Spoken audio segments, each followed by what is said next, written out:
How's my hair? I always look good. I always look good. Morning, guys. How many drummers we got here today? Drummers. Okay. How many drummers with all their gear? You know, it's kind of like a skeleton situation here, so we need the other parts to make it work. Raise your hands if you have all the gear to make it work today. Okay. We got two. Are either one of you available to stay for the duration? If you can't, I get it. I'm just trying to find a guy that can stay set up with you. My stuff's out in my truck, I can go get it. Okay, if neither one of you can stay, Matt can save the day. Matt, you want to come right now and address the drummers? Yep. Okay. He's one of you guys, so he knows how you think. All right, let's go get this. Yeah. So, appreciate it. Yeah, of course. Yep. A couple of things, guys. We recently have a slight deal going on with Mino. Things are like in the talks because they have a new mute that we are trying out. We got one. If we like it, they said that maybe we can work out a bulk order for some of the drummers who have no tact and are playing like you're playing in Nissan Stadium when you're actually in Tootsie's Maine. Yes. Okay, so we're looking into that. We're talking about getting some house cymbals for this, so that way drummers don't have to worry about this. We can avoid that, Darren. We're getting house snares. We're talking about getting house cymbals. Everything's in the talks. So that's where we are. If you forget things, we're gonna try and idiot-proof these venues. Don't put that to the test, please. Speaking of that, if you break something like this brand new drum head that I just put on earlier this month, that's okay. Let me know. That way you're not putting on stuff that doesn't work. I have to go make a quick change because we have reso heads where there should be batter heads and batter heads where there should be reso heads. If you don't understand the difference between reso and batter, once again, text me. That's okay. It's cool. My number's open, okay? If you can't find the gear that I have and I've hidden, you're the reason I'm hiding it. Okay? So, yeah. If you guys have any questions about anything, about what you guys need to bring for future gigs, about what we're going to have as house stuff, what we're going to have as emergency stuff, we have emergency pedals, we have emergency springs, we have emergency everything except for cymbals, let me know. I will be happy to talk with you about it in further depth. Thank you.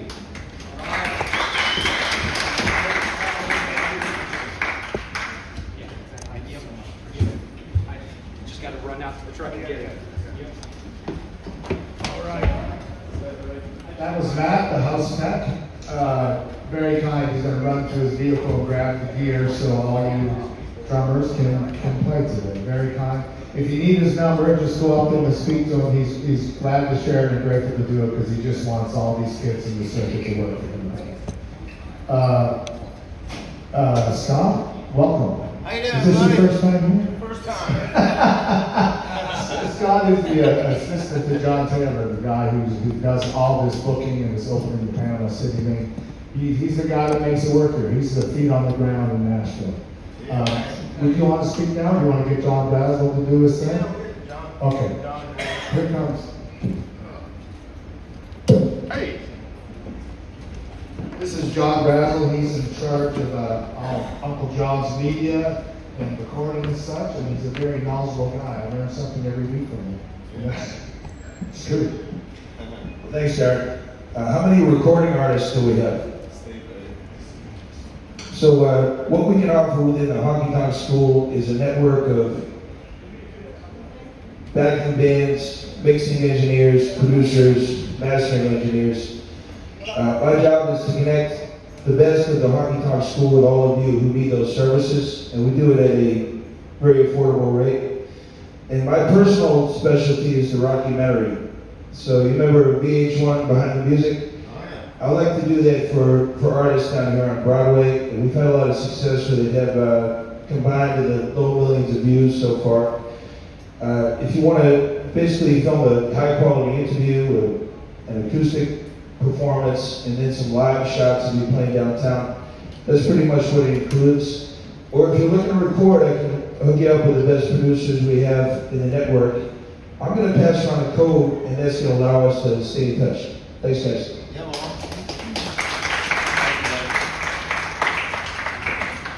What a turnout today, man. How many full bands do we have? Full bands, like just the lead singer or the band leader. So we got 1, 2, 3, 4. Oh, that's great. How many drummers do we got? All right, bass players. Yep. Good. Lead guitar players. Wow. Okay. Singers. Rhythm guitar players. Awesome. Keyboards. You. Try it out. Fiddle. You look familiar. Yeah, I know Marty Stewart. Yeah. Yeah, in that relation. Sax players? No, no sax players.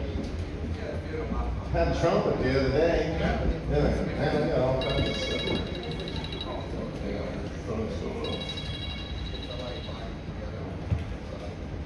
My name's Scott Collier. I'm the assistant talent director to John Taylor, like Darren Terrio was saying.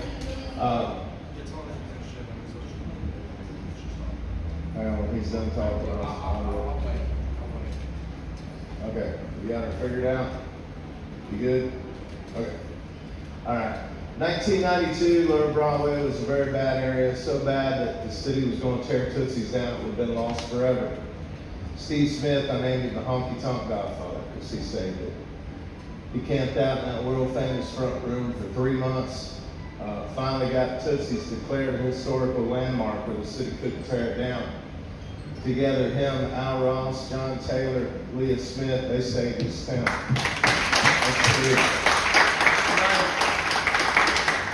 We were going to, the city was going to tear it down. There was a lot of homeless, a lot of, not saying homeless people are bad people, just a lot of drugs and all that stuff.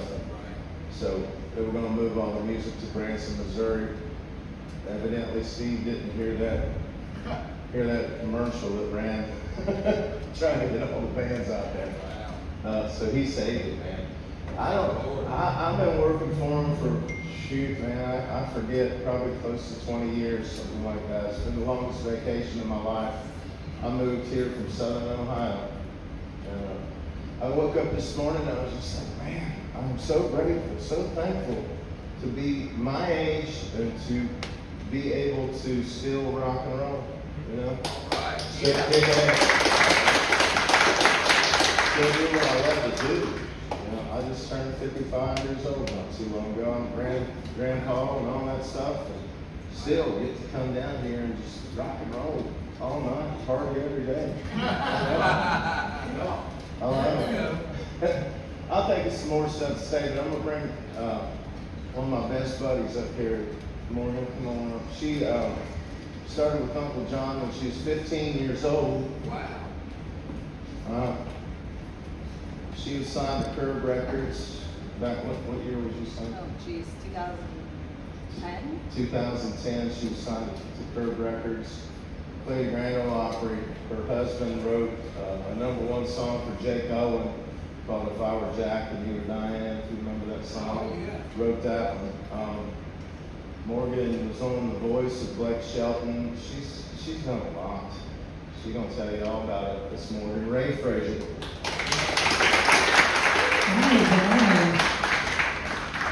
Yeah, just like Scott had said, I've been working for Uncle John and Steve and Scott for, going on 18 years now, and got to do a lot of cool things and get to really use this as a big learning staple for me. I took what I learned here about connecting with people and looking people in the eye and connecting on a bigger level than just getting up there and playing my 20-minute set for an opener, as an opener. And I just really felt like that alone made me stand apart from the rest of the new artists, the breakout artists that were doing the same thing as me. So you can really use this as a learning opportunity. And back then, we didn't have what we have now. This is amazing. The opportunity now is just so big. And I just wrote songs. And do we have any songwriters in here? Write songs, write as many songs as possible. Out of the songs that I wrote when I was on Curb, I probably have written over probably 200, 300 songs. And maybe 20 of those were good ones. You know what I mean? So write songs every day, write songs with your friends. I had someone ask me the other day, a songwriting question about how do I write a great song? I'm like, stop chasing what's on the radio and write what you feel, because that's gonna also set you apart. If you look at people like Ella Langley, she wasn't chasing a wave, she was just being her.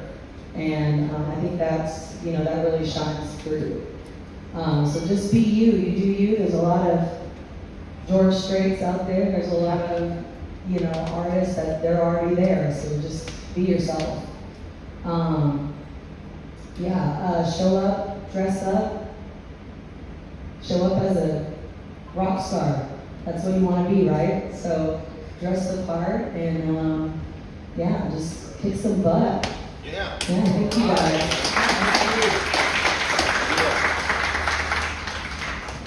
I just thought of this.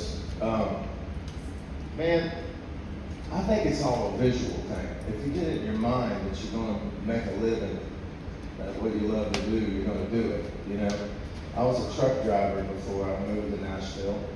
I loved that job, but there was something more inside me that wanted to follow music. So I moved here with $400 in my back pocket. You were with me. You remember. $400 in my back pocket. My sister's 1989 Ford Escort, and I ain't leaving till I get it all back. Now, I tell myself every day when I pull in the parking garage, I tell myself every day whenever I walk past the Ryman Auditorium, I say, I'm going to play that place. I'm going to play that place. I'm going to play there. That's what I'm going to do. 2010, I played the Ryman for the first time. Yeah.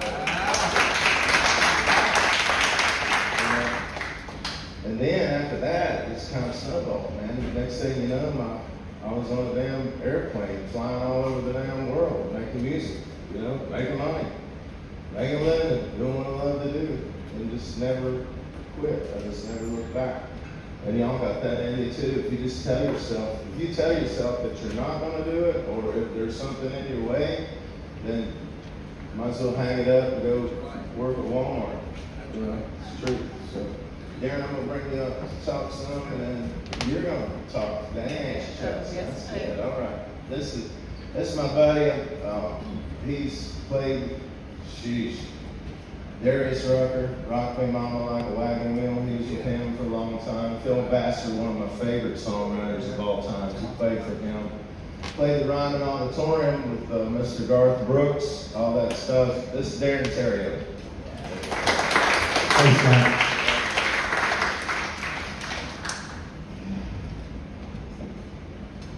What's everybody looking at? I got here January 25th of '99. Yeah, went along. Goes quickly. It's crazy. Maybe like a lot of you guys, I was frustrated with the situation I was in with the band. You know, I wanted to go where the big guys were. You know, I wanted to go to Nashville. I didn't really know anything about Nashville. Only the stuff I read on the cassettes and the CD jackets. That's all I knew, you know. And I knew about Tootsie's. You know, how could you if you were into country music? Such an iconic place. Even before Miss Tootsie bought it in 1960, it was a bar called Moss Place. Hank Williams Sr. would go in there and have a few beverages before he played the opera until he got asked to leave. So it's a world famous place. You know, Willie Nelson used to work there. Chris Christopherson. You know, Willie Nelson, before he got famous, had a song with jukebox in the back of the Tootsies there. You know, crazy. And Patsy Cline's husband was in there and heard it one night. And the story is, he went home and woke up Patsy and said, "You gotta record this song. You gotta record this song." So it's a iconic place. You know, it really is. When you really stop and think about it, you know, I've been playing there since April of '99, and sometimes I gotta check myself because that's you know, what a you know, just being grateful. You know, when you stop and think, you know, when you do something kind of regularly, you kind of get in the groove. Okay, I'm playing here, I'm doing this, doing this. But if you stop and think, you know, what an iconic place. Just the musicians who played in there, you know, the level of the talent. You know, it's just really unbelievable. So, you know, I gotta check myself. You know, I think we all should because this is where it happens. You know, this is it. You know. How many people was their first time at the meeting today? Raise your hands. Okay. Did you all come in on Saturday? Yes. Okay. Wonderful. Wonderful. What we try to do, or what I try to do specifically is, you know, I play bass, and I've been surrounded by so many great musicians and band leaders and producers and TV producers and, you know, recording engineers, and you know, I just try to pass along what I've learned from my journey. You know, a lot of this stuff that I pass on, I didn't just come up with it. You know, I learned it from a lot of these super talented people. You know, that I'd have like a moment. Oh, that's how that works. Ah, what a great way to think. You know, so I've learned all this stuff, and I just want to pass it on because, you know, when you get here and you're trying to find your way, it can get kind of confusing because there's really no set way you can do it. You know, but I think maybe the two major principles that really work in any industry is you got to network. I was talking to a young man right there with the fro. Wonderful hair, by the way. Yeah, he says he's been down here all week meeting people coming down at the changeover so he can meet the band getting off the stage and the band getting to go up.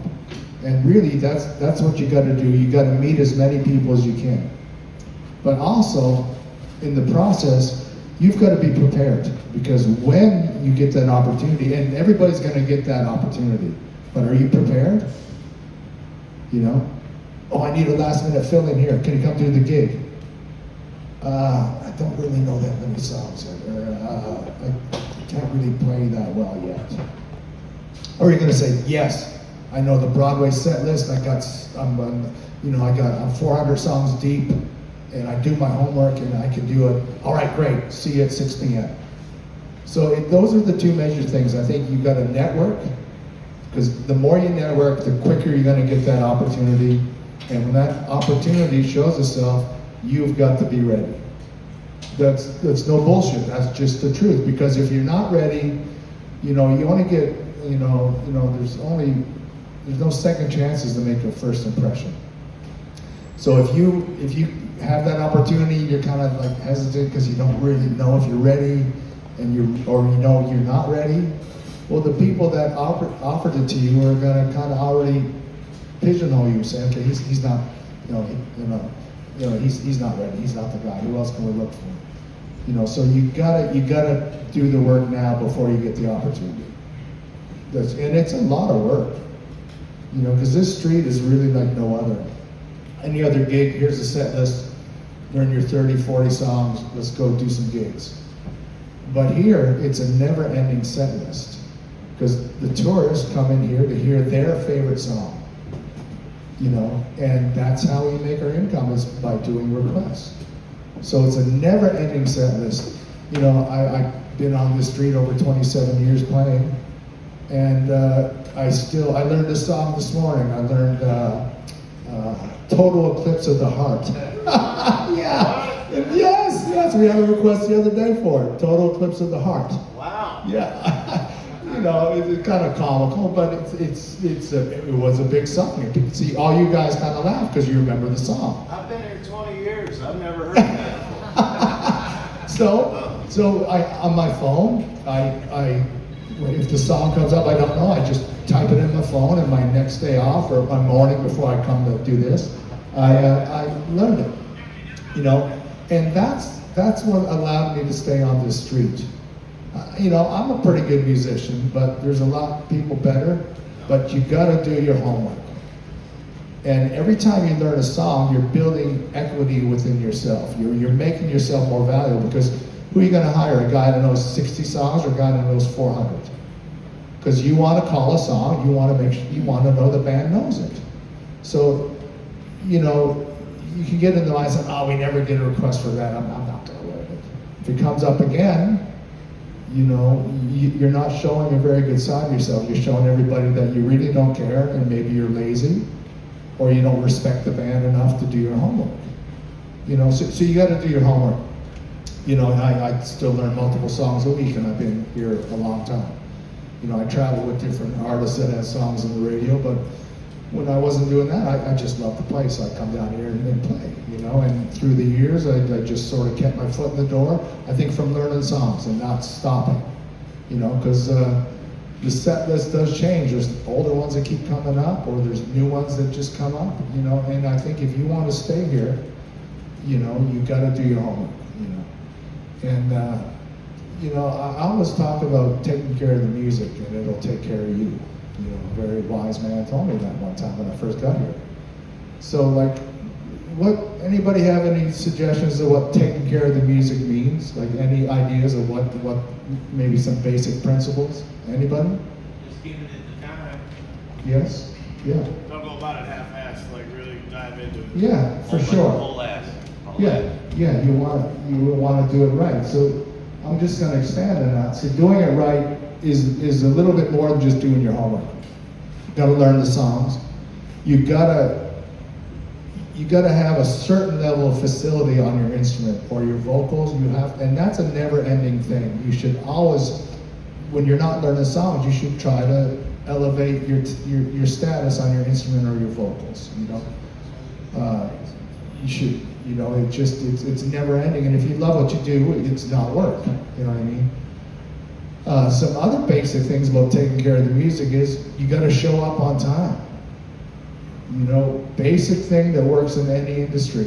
But if you have a 10 a.m. gig, you show up at 2 minutes to 10 and the band's on stage waiting for you, and the manager is bitching out the singer of the band. They're like, hey, We gotta go. We got people sticking their head in, and there's no band on stage, and they're going next door. And you don't keep your gig that way. You get a name very quickly because the news is out. Everybody wants our gigs. This is now, the cat's out of the bag. Everybody knows about this street, and everybody wants these gigs, you know? And not just for, you know, these gigs can lead to whatever you want to do ultimately. Because you're in the middle of this networking thing, you're getting paid to practice, to work on your craft, to work on your crowd engagement, to work on your instrument, to learn how to play with others. That's a real skill too. You know, you may be great in your bedroom, but you get down here and you don't know how to play with others. You don't know when to sit back and let other people take the ball. I've worked with many guitar players that play too much all the time. Many bass players that play too much all the time. Many drummers. You know, you can't use the song as a vehicle to show off your latest chops. Because that just shows you're a complete amateur. It takes so much strength to tame your ego and just play what's on the record. You know, or not oversing. Scott, you had a great analogy the other week. There was a gentleman getting up singing Friends in Low Places. Yeah. And he was singing it like a power ballad. Yeah. And like Scott said, hey, he stopped and said, hey, this is a party song. You know, you don't want to sing it like that. You want to sing like you got a room full of people that want to party. You know, you don't want to do all these trills and all this stuff, you know. You want to sing it like, you really can't go wrong doing it like the record. You can't, because that's what the general public knows with that song. You know, do you know more than Mutt Lange, who's produced AC/DC and Shania? You know, do you know more than him? The guy that sold millions and millions of records. I don't. You know, can you play better than the guys that played on those records? I'd like to see it, because it's the fine little points that separate the players and the real players. You know, you gotta know how to play with a metronome. You gotta have great time, not just drummers, everybody. You gotta do that. You should practice with a metronome, you know, as much as you can. You know, you gotta use the correct tone. If you're playing Alan Jackson, you know, don't sound like Van Halen. It seems like a real simple thing. Just play what's on the record, tone-wise and part-wise.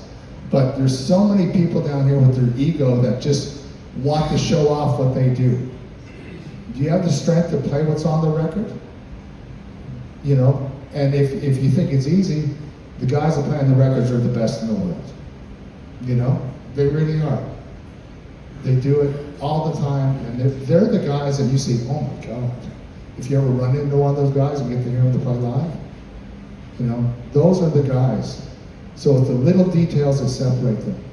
So learn the songs like they are. You know what I mean? Calm your ego. You know, just play what's on the record, please. You know, you gotta be sober. You can't come down here and get too stoned or too buzzed because your playing suffers. And you get a name very quickly. Halfway through the set, yeah, he's had too many and he can't play and he's sloppy, he's not even paying attention. All right, who else do we got? And they look at their phone and they got 20 lead guitar players that sing also, that are sober, and you lose your gig. Because the band leader or the vocalist wants to keep the shift. And that person is going to fire the guitar player before he's going to let himself be fired off the gig, his whole band. You know? So you got to be sober. Just basic, you know. You wouldn't go drive an 18-wheeler drunk or stoned, I hope not. You know, it's the same thing. You know, you got to be a good hang. Nobody wants to be around jaded, angry people. I don't. I certainly don't, you know, and nobody does. Nobody wants to in this room. We've all had those, you know, those moments where we've had to work with someone else was very challenging, you know. And, you know, we all have our suffering. I certainly do, and we all do. That's just the journey of being a human. We all get really hurt through life at moments. But you gotta leave that on the sidewalk, because if you bring that into your workplace, you know, you just signed your own, you know, leaving papers. You got to be a good hang. Leave it on the sidewalk. Come in, do your job, smile, be friendly, be flexible, you know. And if you find yourself in a position where you're working with someone that's very challenging, maybe take the high road. Get them a bottle of water or a non-beverage, non-alcoholic beverage. Get him something, or listen to his playing or his drumming or his singing, and just listen. If you find a spot where he did something really wonderful, really musical, compliment on him. Give him a compliment and be specific. Come on over that second verse in the second chorus, you played this great fill that just raised the level of the next section. Because when you just say, hey man, sounded good, that's like a fist bump. It doesn't mean shit. But when you pick out an actual spot where the guy played something really musical, then he says, wow, he's really listening. Wow, thank you. Because that might be a spot he's been working on for a long time. And when you do that, they kind of put their guard down a little bit and then they kind of open up. So those are some basic principles. And another one now that we have to deal with is the phones. The phones. I'm sure when we get towards the end of our lives, we're not going to say, man, I wish I was doom scrolling a little more. Because we're all going to get there. I didn't think I was ever going to get there when I was in my 20s, but it happens if you're lucky enough to live as long as you can, So you can't be on your phone. The only way you should have a phone is you're on stage, you have a group strand with everybody in the band. So when the guy goes out to pass the jar or the lady, they text up what the next songs are, and you can look at them and be prepped. You can get your chart ready or whatever, you just know it's on your radar. Or if you have multiple singers, if one person is singing, the next singer texts what's we're going to do next. So a phone is great for that. It makes the show run smooth, But if you're on there scrolling Facebook or, Snapchat or Instagram or watching a football game, you're not paying attention. You're missing parts. One of my pet peeves is like if I'm playing with a drummer and it feels pretty good and then it feels horrible and I look back and he's like texting while he's playing with one hand and it sounds like shit. It really does, and you're just showing everybody on that stage and everybody in the audience that knows anything about music that you're just an amateur. You're just an amateur, and this is the high point of your career and you're going to lose this gig. So just stay off your phones. Wait till you're done the gig, So those are just some basic principles I think that can help you, And once you're on this street, really the sky's the limit. Scott has trained a couple guys through Tootsie's that went on to have big record deals and sold millions of records. He'll tell you about that later. I went on to work with many artists through the years. I got to do so many incredible things. I got to go to Iraq, play for the troops, Afghanistan, Kosovo, Cuba. I got to do all this wonderful stuff. My mother got to see me on TV before she passed. I got to do so many wonderful things. I got to play towns where I used to live in, and I invited my friends out that were very kind to me when I had nothing.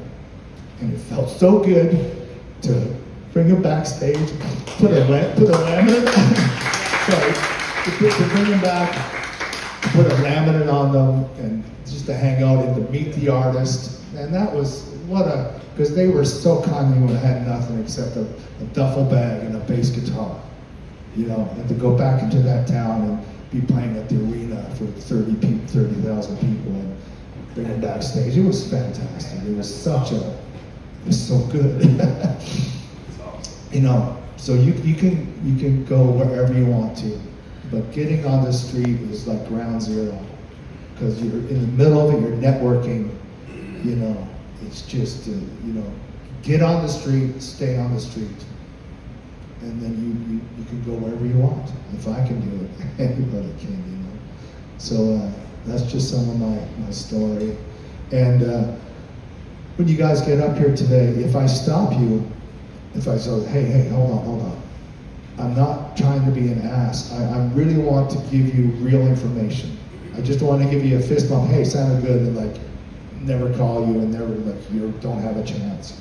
I really want to give you real information that will help you become better, players, better front people, to learn how to play together. So if I stop you, it's because I'm really trying to give you information instead of just saying, hey, sounds good, and like, you don't have a chance.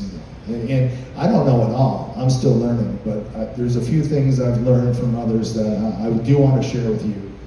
So if I do stop you, it's just because I actually care, because I got to do everything I dreamed of, and I hope you all too. So, all right, Scotty, here you are.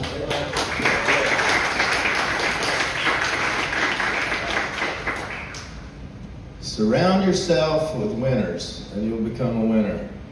That's the truth. When I first moved to town, I got kind of hooked up with the party crowd. That's what I did, and it drug me down. I mean, everything happens for a reason, but I feel like if I would have applied myself just a little bit more and stayed off of the alcohol. I never did drugs. I was never on that side of it, but I drank a lot. You know what I mean? And you can't really think whenever you're drinking in that mode. I've been sober now for probably 12, 13, 14 years, I gave it up.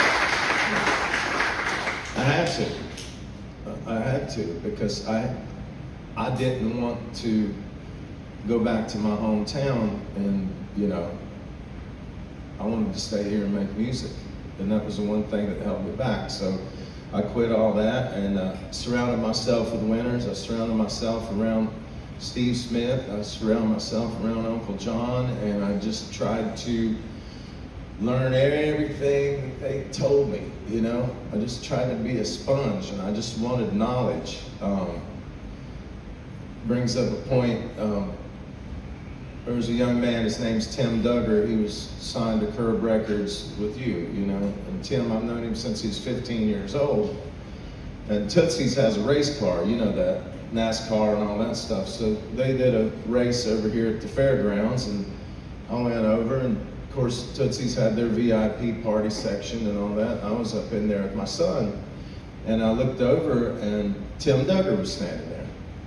And Tim's kind of into the NASCAR thing too, and Tim said, man, he said, did you ever think that we'd be standing in a VIP section watching this? And I said, no. He said, man, we came a long way, didn't we?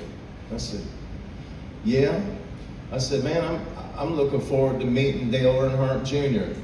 I never met him before. I knew Richard Childress and all that. And he said, oh yeah. He said, Dale's staying at my house. He's like, Dale's one of my best friends. He's staying at my house. I was like, you kidding me? Me and him back in the day didn't have 2 nickels to rub together. And here Dale Earnhardt Jr. is a guest at his house, staying there. And I'm going, wow. Next thing you know, I'm standing in Victory Lane holding up a poster with Jeff Beasley that says Tootsie's across it, And it's just, if I hadn't have gave up the alcohol and got myself out of that mode, I would never be standing there with Dale Jr. standing right beside me. I would have never been there, Tyler Farr is another one, he gave up the drinking, and next thing you know, he's on tour with Jason Aldean. It's 3 number 1s on Sony, rocking. He's got a big ranch about an hour south of here. Beautiful wife, beautiful daughter, got everything going for him. Chris Jansen, I mean, I seen him sleeping in his car behind Honky Tonk Central. You remember? He's sleeping sleeping in his car. I'd wake him up in the morning. He'd go over to Tootsie's. He'd go in the men's restroom and brush his teeth and all this stuff. Get ready and strap his harmonica on and go get on stage, play. How bad do you want it, right? Chris used to sleep in the trunk of his car. He would lay the seat down like this, sleeping in the trunk of his car, his feet sticking out like this. I'd bang on that back window. I remember that like it was yesterday. Wow, crazy, man. Yeah, so if you just, and y'all got the opportunity. You're here, you got the opportunity. You just gotta make the most of it and learn from the best. I encourage everybody to go and watch the bands that are doing it. Go down and watch Hippies and Cowboys. They play Tuesday and Wednesday late night down here in Badass Rock Show. I mean, like one of the best I've ever seen. You know, I always like to think that my band's, you know, up there, and they are, but, I mean, hippies and cowboys are just next level. It's like, holy shit, they just blow you away, you know, they're over here jumping. And don't ever, be careful who you take advice from. I'm serious, you can look at their track record. Look at their track record. Everybody wants to give you advice, all this stuff. Prime example, my keyboard player, Will Dowdy. I love him like a brother. He's been with me for 20-some years. I mean, we've been friends 20-some years.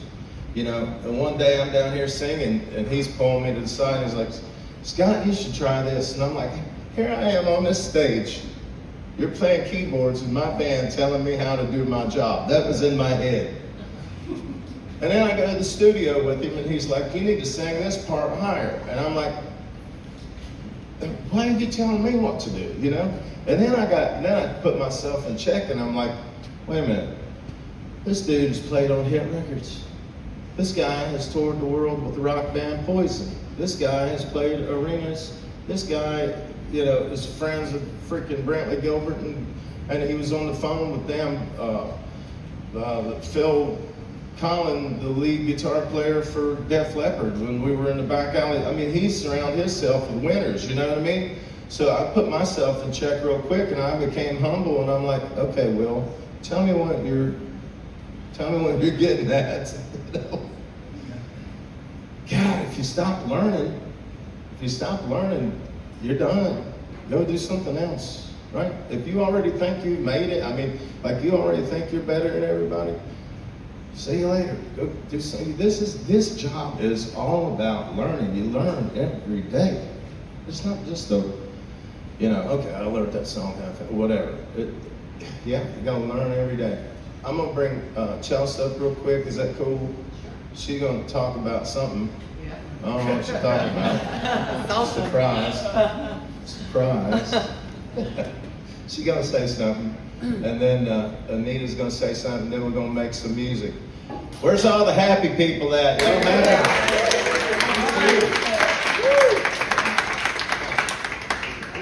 I'll give it up for Z. Pierre 509 right there, my brother. Jessica King. Well, hi, friends. Who else is like personally victimized by allergies this year?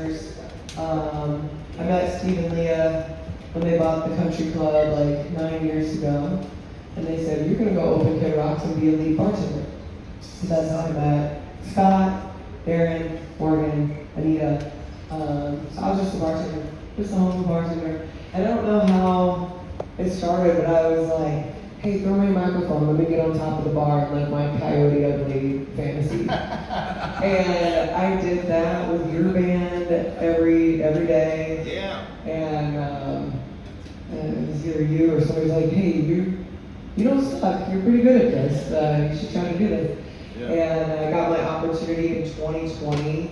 When the pandemic hit, a lot of singers had to move home. We were out of work for 4 or 5 months. And my buddy was like, hey, can you do Rigby's Rooftop, 6 to 10? I was like, I only know my 4 songs. That's all I got. And he's like, look cute, run the tip jar, do the thing. Because what I have is hours and hours and days of knowledge of standing behind the bar and absorbing pros like these people right here talk about the tip jar.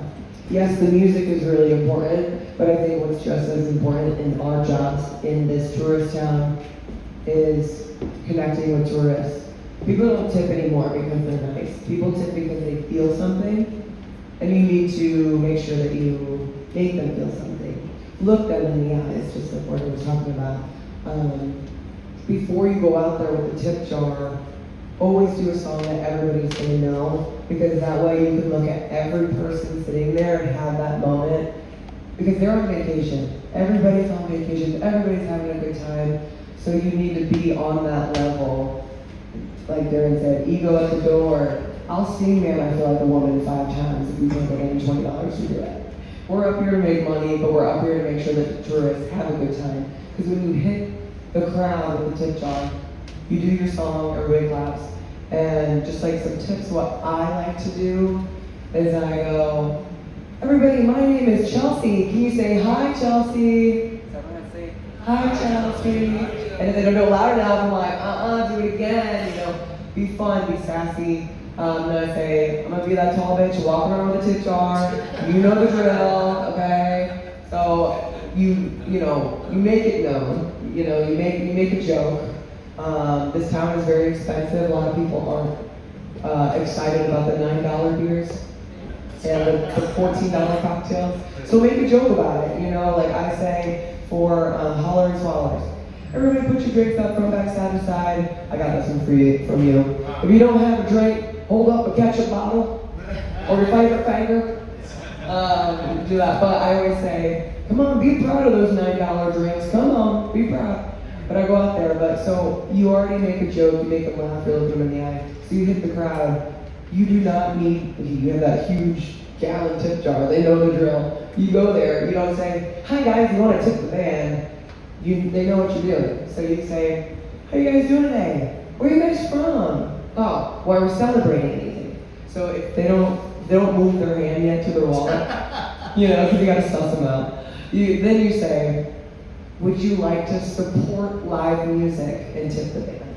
That's good. I think I've really mastered, I'm up here talking about the tip jar because my knowledge comes from being behind the bar and being a bar manager.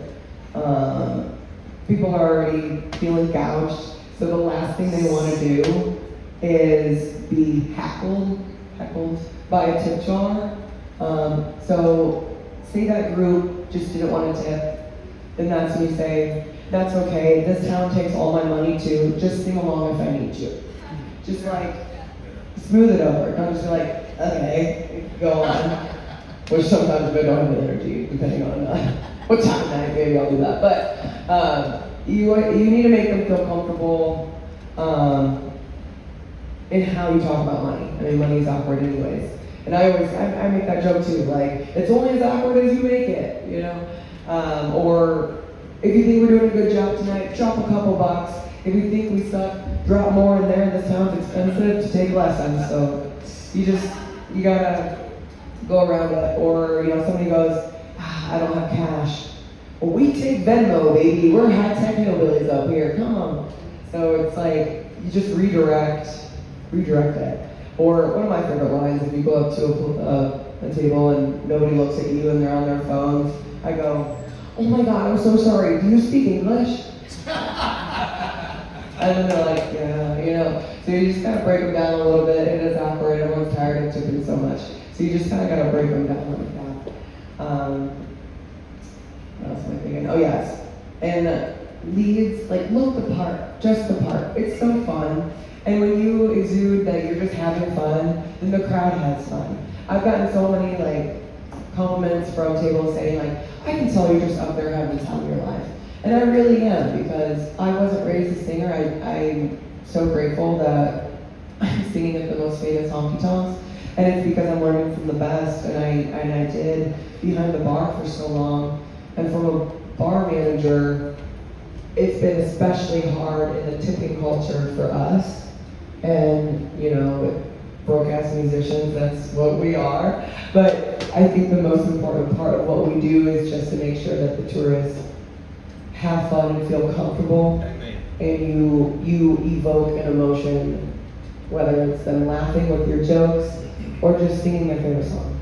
And my voice has gone in and out so much with allergies, singing rock music, all that. So, like, also a tip, if you lost your voice and you can't do the Shania, go out in the crowd and put the microphone in their face. Make them do it, you know, or like... But be careful with that, because a lot of Will you stuff hold goes the around. microphone? Yeah, be careful. Don't ever give it out. There's no wrong with it, they really will. You're like, well, I didn't expect that, but... No, just create those moments. It's harder than ever to get a tip these days. With so many bars, with the taxes going up, nobody has that extra $5 to give us much anymore. So, if anything from this talk, just make them feel comfortable and don't make them feel bad if they don't tip the first round, because many times if you go you know what, this town takes all my money too, just clap or sing along, okay? And they're like, wow, that was refreshing and nice. And then they'll come up and tip after, or if I roll the jar again, they already know the drill. And that's my quick little master class on tipping. So, thank you, Tiffany. Good. All right, let's see here. Anita. I love it. This is awesome. That's good. That is really good. I've never been one to haggle over money. You know that. I never put like $20 tags on my songs or whatever. $20. I've never been that guy. I've always just put on the best show I can. You know what I mean? And now if somebody tips $100, I make a big deal out of that. I'll put it on my forehead like this, or I'll put it in my mic clip or whatever. You know, I make a big deal out of it because once they see that, then they start pulling $100. And you know, it's just like a chain reaction thing. And sometimes you can set them up and take $100 out of your billfold at your own and do it like that. You know, and date them. I mean, there's different ways of doing it, but you know, haggling people for money, it's just like there's no difference than being on the street corner out here. You might as well stand out on the street corner, throw it out there. You know, people don't want to haggle for money. I always felt bad like whenever they're $100 to have one down in Georgia, and I know there's some bands do that on that $100, whatever. You know, I've always been like, God, I hated that. I did. Something inside me. It's like, oh my $100. It's not working. You know what I mean? I don't. But some bands do it. I was at Morgan Wallen's, believe it or not. Morgan Wallen's place. I've never been in there before, and I walked in. Some band playing there had their back to the audience like this the whole time, looking, talking. You know, looked like a freaking garage band rehearsal to me. And it was. I'm like, God, this is a band I would not even hire to play any of our stages. I'm not saying that all the bands down there are bad, just the ones that I witnessed. Maybe they got the pants and didn't have, you know, the regular guys or whatever. I don't know. I've never been in there. But what I witnessed that day was like, that was the worst entertainment I've ever seen. I'm like, that's a band I would not hire. I mean, I just wouldn't, you know. And then whenever they turned around, it was like, literally, I mean, I kind of timed it. I think it was 7 minutes that I counted that was dead time in their show. Nobody talking. They just turned around, talking to each other, trying to haggle for money. I'm like, God, is that what it's come to? But again, not saying that all the bands down there are like that. I don't know. That was just my first. I was only there for what, maybe an hour at the most, you know, and I had enough. I'm like, okay, I'm out. I'll go over here where I know the band's good, the ones that we train. So anyway, this is Anita Hill, my best friend, my psychiatrist, all that stuff. They don't get any better than this one right here. I mean, she is an awesome harmony singer. Awesome drummer. I mean, my gosh, she knows how to play to the room. Like the pocket, the meter, everything. If the drummer is rushing and falling back on the beat or all this stuff, it is hell for a singer to sing to that. It's like being on a freaking, you know, it sucks.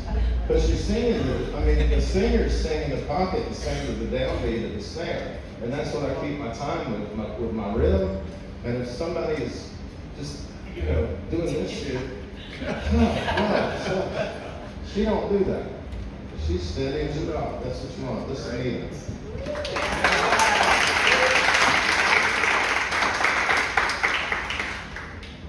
Yeah, I didn't realize what a thing that was as a drummer until a drummer came into Rippies when I was playing late nights and sat in, and I came out front and sang, and it was like raw. I was like, oh, hold up. This is not working. I know, it's hard. It's a thing. It's a timing. Whether you're a drummer Or a singer, that's another thing I think that we don't, like my favorite singers to play with are the ones that are in that pocket. I don't have to wonder where they feel it, where they want it. And everybody's different, that's the fascinating thing about it, on every instrument as well. But to me, for some genre, that pocket is so important. Pitch is also very important. And even people that don't know much about music can tell when somebody is really excellent, right? Dynamics are so important no matter what you do, whether you're singing or playing. I think dynamics is a big thing that makes people lean in, don't you guys?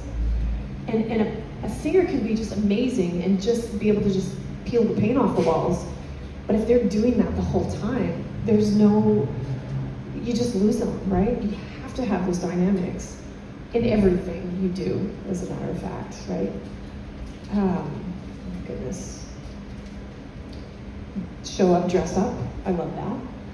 And I love the feel like a woman, by the way. That's my part. Chelsea plays with me sometimes, and that is so much fun, even for me. No matter how many times I see it, it's so entertaining. It gets the crowd involved, and it's hysterical. I really love that. And she's so comfortable in her own skin, and that's also just such a beautiful thing. It puts everybody at ease around her, right? Be a sponge. I can't tell you how much I love that. That is such a big deal, right? Because we never have arrived, no matter what. I love that. Be a sponge. We always have something to learn. And we all start from the same place, right? From the bottom up. So I love that. Be teachable. That is a big deal. And I love that too. I love that story. I hadn't heard you say it quite like that, Scott, but if he hadn't been teachable, then he wouldn't have been able to up his game, right? So that's such a big deal. And just, I'm not gonna take long, but just a story to back up some of the little things that were mentioned. Drinking and driving. So I have a story. My brother and my sister-in-law were on a ministry, like, brainstorming trip, and they were coming back Thursday night. It was on 65. I forget the mile marker, but they have a Tesla. Has anybody been in a Tesla? You can feel like you're on a roller coaster. Those things can you get on it and you have like the G-force, you know. So he had it on self-drive, which is crazy. My sister-in-law's sleeping, and he's not sleeping, but tired, right? It's 3 a.m. He looks up and sees this F-150 barreling. They're both doing 80 miles an hour on the interstate. The F-150 going the wrong way. And imagine my sister-in-law waking up to headlights, right? So my brother had to just stomp on it. And if he hadn't been in a Tesla, this would be a much different story today. So by the skin of their teeth, they got out of it. And my sister-in-law immediately called 911 to report what was happening so they could send somebody out and the mile marker. And she got up the next day, Friday morning, and searched it. And sure enough, that F-150 barreled into another F-150, 80 miles an hour, a 18-year-old kid. They both died. I mean, can you believe that? That would have been, I can't even wrap my mind around that. So don't drink and drive. Don't do it. Can you guys imagine that close of a call and then knowing that somebody, as you're on the phone, somebody else is getting, gosh, that's so crazy. So, yeah. Timmy C. You want to come say something? After I just dropped that. Timmy's such a great entertainer. And he has so many of the qualities that it takes. Perseverance, good attitude, and again, have your phone close. Always be ready. When I first came to town, it didn't matter what I was doing or where I was. If I was eating dinner and somebody said, we need you in 30 minutes, I would sit down that fork and I would go. And we love that and we notice that. So whatever pearls of wisdom you want to share, Hello. Thank you, Anita. I appreciate it. It's good to see you guys. How's everybody doing today? Man, what to talk about? I mean, perseverance. I don't know. I guess like I just really want it really badly, and like there's nothing else that I can really do. Like I've been singing my whole life, but like Scott and Anita said, like I learned something new from everybody here. From Darren, I learned something new every single week. So I learned something new from Morgan, and respecting the music. I mean, like we have a really cool job, don't we? Yeah. Isn't that cool? And I think like what I'm trying to really focus in on, because I did 8 shifts this last week, and I'm so grateful for that. Like every time these guys call me, I'm like, hell yeah, let's go. You know, because I could be sitting on my couch playing video games. And like no matter what level I beat on my video game, I'm still just sitting on my couch playing video games. Yeah, like keep on fighting for it. I think I'm living proof that Honky Tonk School works. Because, you know, like I got here 3 years ago and I rehearsed on this stage. This is like home for me. This is home right here. Because I brought my band up here twice a week, and we just rehearsed and we rehearsed and we rehearsed. But the interesting thing that for me is that I really never heard country music before. Honestly, I grew up in Philadelphia, which you have to go really far outside of Philadelphia before you get into like country world.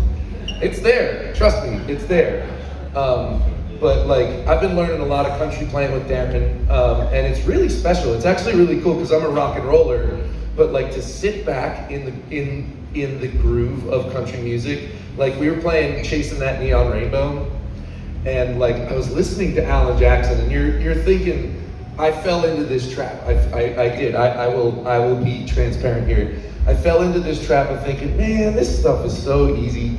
Like it's a verse, it's a chorus. You know, they say 3 chords in the truth, which is a really good phrase because it's true. Like if you can say so much in just one song with that, it's really cool. So I was listening to Alan sing, and I'm like, oh, that's a really cool little lilt that he does there.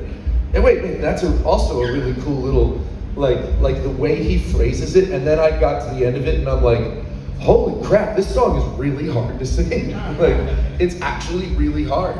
You know, like the melody of it, and like the movement of the phrasing of the vocals. And when you sing it with a really good band, like Darren's band, it's just like, wow, this is magical. Like it really is. Or Time Marches On, that's another one. Like it's simple in that it tells a story that is really relatable, and a story that like makes you feel something.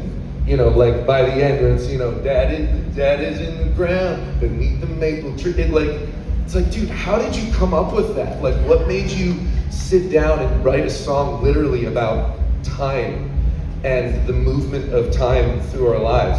And Darren says this all the time, and I think this is really true. Music is it's a healing thing, you know, like, you know, I mean, every piece of my life, whether it's been like a really great part of my life, there's a song for it.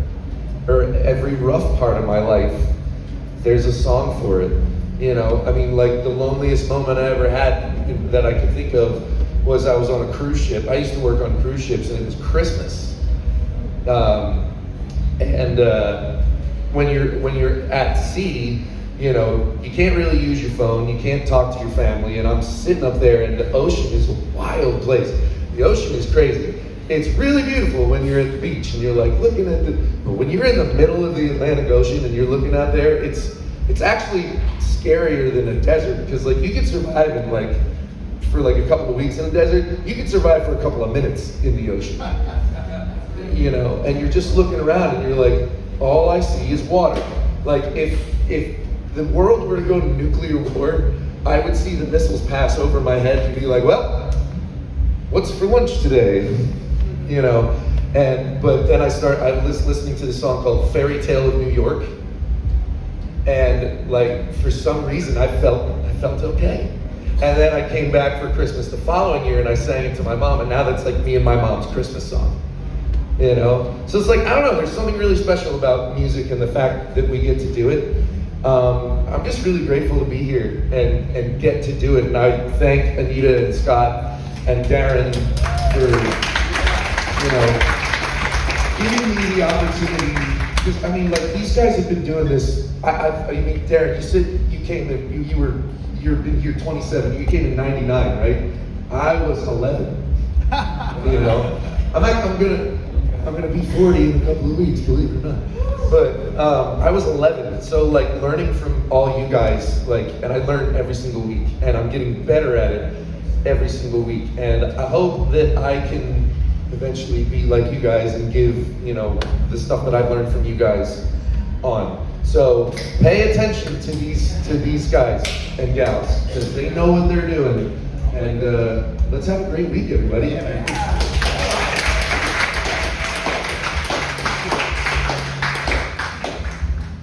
Who had a song pop into their mind when he said he was on a ship, Christmas all alone? I did. Did anybody else have a song? What was it? What was it? I'll be home for Christmas. I'll be home for Christmas. Anybody else? Same one. Yeah. I'll be home for Christmas? Yeah. Who else? Scott, did a song pop in your head? No. Who else? Yeah. Beach in Hawaii. Okay. Letter B, Brad Paisley. Letter B. Oh. Okay. Yeah. Okay. I had this song all by myself, dramatic and that's what came into my mind. Isn't it funny how songs pop, they kind of narrate our lives? Does anybody else have that? There'll be something going on and a specific song will come into your mind. So I love this because this isn't a room full of people that I have to convince you to chase your dreams and to not take the practical way and to not take the safe way. You're doing it, you're here. So give yourselves a pat on the back. I love that. You're already ahead of the curve. Darren, is there anything else, Scott, before we get this party started? Not that I can think of. I mean, I'm good. Yeah. I'm ready to rock. All right. You're ready. Circus master? Can I say one thing that just came to my attention? Yes. It has came to my attention that I have an impersonator. Somebody's going around telling people that they are the drum tech for the Tootsie Circuit and that you should buy them a beer for their hard work. I'm dead serious. Somebody's told me this. Congratulations. Stop doing that, ZPR. Sorry. Also, I guess they're trying to get, the bars to give them free beers. I don't get paid in beer. Okay, so whoever it is, whoever you are, please stop. If you go up to the bar and say, I'm the drum tech, give me free beer, they're going to laugh at you. Yeah. And to all of you, you now know my face, you now know my name. If somebody comes up to you and tells you that they're the Tootsie's drum tech and that you should buy them a free beer, by all means go for it. I think it might be a hilarious conversation you have with that person. I have an impersonator now. That's crazy. I don't know who it is. I think it's funny. That's crazy. Isn't that wise? Happened for $9, Let's have a hand for Anita. What beautiful insight. I learn every week from her. What a fantastic drummer and stuff like that. I've got the great opportunity to play with you a couple times. Fantastic. Please call me again. All right, guys. Before I get into the details of doing it, I want to touch on Will Dowdy. I subbed the Scott's band for 4 or 5 gigs, and he did the same to me. And I had to tell him, well, I've been playing for 42 years, man. I've done this, and I just, calm my ego. And I listened, and he was right. I was playing a couple things wrong. I've been playing a couple things wrong for 30 years. Yeah. But see, if you could just calm that ego, you get better. And it's really challenging to do, especially if you got a little bit of a, I don't know what to say, a little bit of a track record or something. But really, calm it, you're only going to get better. Yes. And I want to talk about Timmy Z here for a moment. I've been working with Timmy regularly for 5-6 weeks maybe. And before the meeting, we get here early and we go to the back and I make notes during the show and we talk about it. And just some little points where we can, improve the show, and little points where I can say, great job on this or great job on that. And he is always open to learning. And I'm just sharing stuff I've learned through the years. And I'm not some big know-it-all guy. I'm just passing on what I've learned. But he's always open to learn. So I just want to, I appreciate working with you. Awesome. All right. So we can do it two ways today. We have a sheet here. If you want to be a full band, just the lead singer or the band leader put their name on to represent the whole band. If you want to get up acoustically, you can get up and sing yourself. If you're a singer and want to put a full band together, there's multiple players in the rooms. We got lead guitar players, bass players, drummers. So just network within the room. Like I said, networking is the key. You never know where you're going to get your first call or your next call. The more people you know, the quicker that call is going to come in you've been hoping for. So everybody meet everybody. It's really, it's how this all starts. So network. We have a lot of people here today. So is it just going to be one song, do you think, or two? It might be one. Once we look at the sheet, we'll figure that out. If you're, say you're a bass player and you've been asked to get up 3 different times with 3 different groups, maybe share it with other bass players. So we want every musician to have a chance to play today. So if you get approached by someone that wants you to come and play in the band, and you've already got someone on the books, just say, hey, thanks, but I'm already getting up. Check with the other guys, and if everybody's getting up, then I'd love to get up. But let's give everybody a chance because we want to hear you all. There's no floor monitors here. It's only in-ear mixes. So if you have your in-ears, Timmy is the house tech, and he will set up an ear mix. If you don't have your ears, bring them next week. And if you don't have your ears and you're with a full band guys, especially drummers, be aware of this and play appropriately because we want to hear the lead vocalist. That's so important. So just play appropriately. I think that's about it. All right, come sign the sheet. We'll get you up in order of signing. Thank you all.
Hello, Mom and Dad.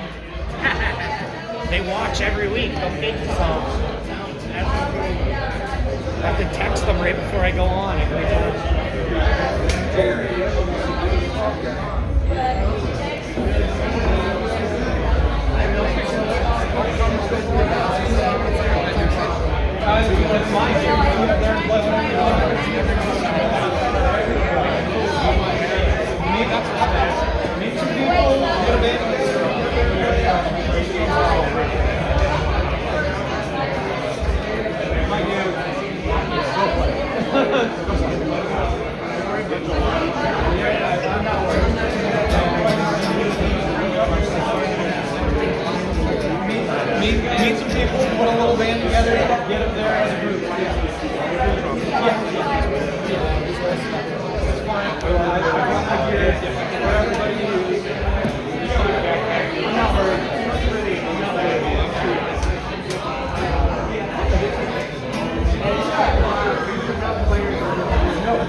impersonating me, trying to get people to buy them a beer, pretending to be me.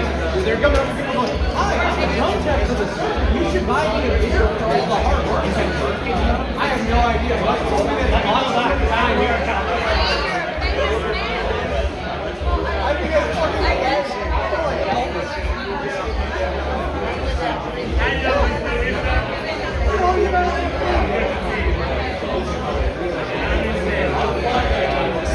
I might have named myself cowboy hat, buddy. I don't know.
Hi guys. Hey guys. Yo yo yo yo yo yo. Hey, hey. Yo yo yo. Hey guys, have your attention. Okay, we're gonna start with full band. I think it's Robert Burgess. Is that right, Robert? Okay, come on up with your band. And who's on deck for the full band, Tim? Who's next? We've got Mallory Boyle. Mallory. Yes. You're up next with the full band. And guys, just something to please keep in mind, ZPR is streaming, and if there's a lot of chatter in the room, they can't hear the bands. I know we have to never, please go to the back of the room, the top, just to be respectful of who's on stage and who's listening out there. And if you are talking, I will call you out. So just keep that in mind. Thank you, Z. Thank you, sir. Good morning, Bill. You look so familiar. Oh yeah, yes, I know now. Was your hair always long? That's the okay. Yes, I know.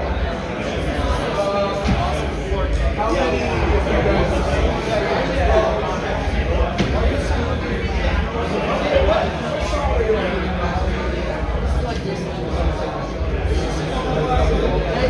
Everybody's gonna sing. Yeah.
Hey guys, attention for a moment. Hey, yo. Hey guys, just so you know, we're going to start with 2 songs. If we're going to get really bogged down, we may go to 1. But for your 2 songs, I've advised strongly doing a country and a rock one, because that's what we play at all the venues. Not strictly country, not strictly rock. So if you can do one of each, it shows your versatility and will help your chances of getting a gig. And also, drummers, know your BPMs. Know your BPMs, because if you're playing it too fast or too slow, or your tempo's going all over the place, I'm going to stop the band. So please, if you have your clicks, use them today. Thank you.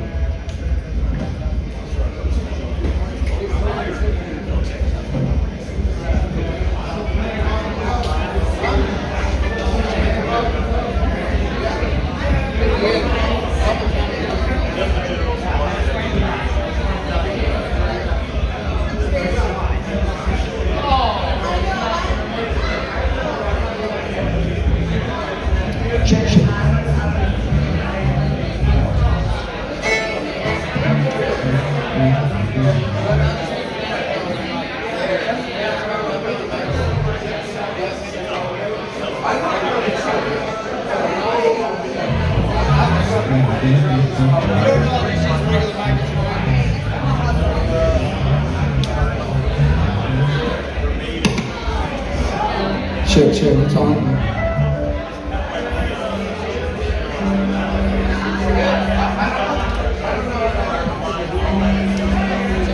Check, we're good to go.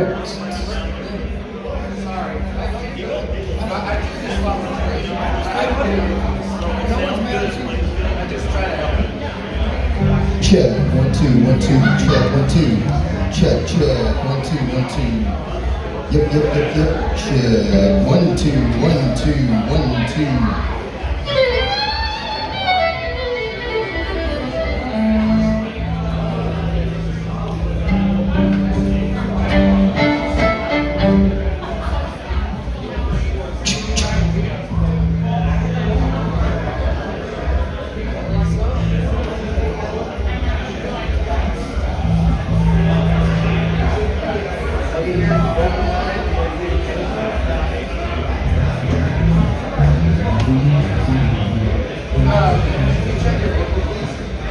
Check 1 2, mic check 1 2.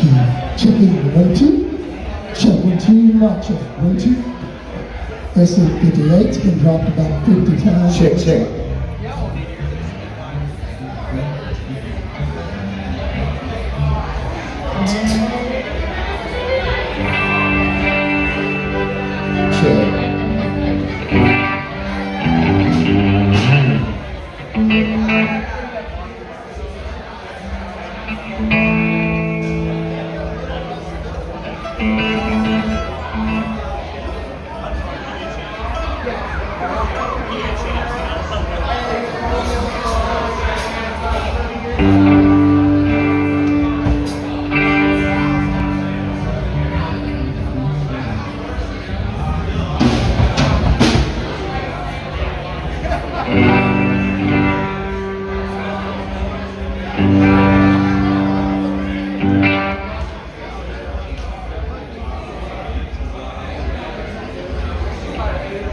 Check 1.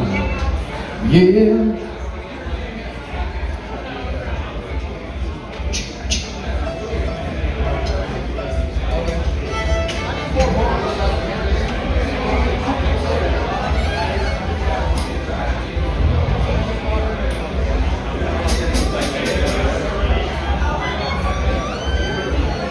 How's everybody doing? Shout out to Uncle John Taylor.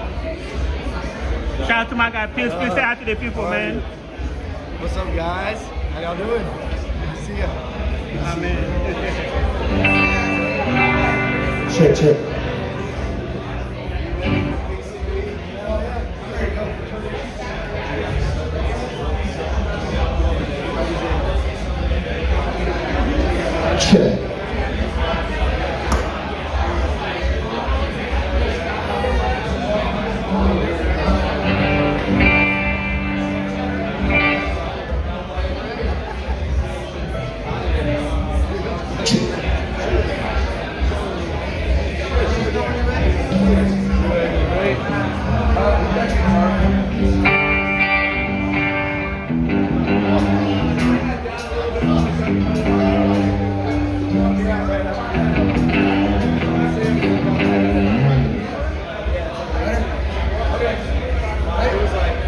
Roll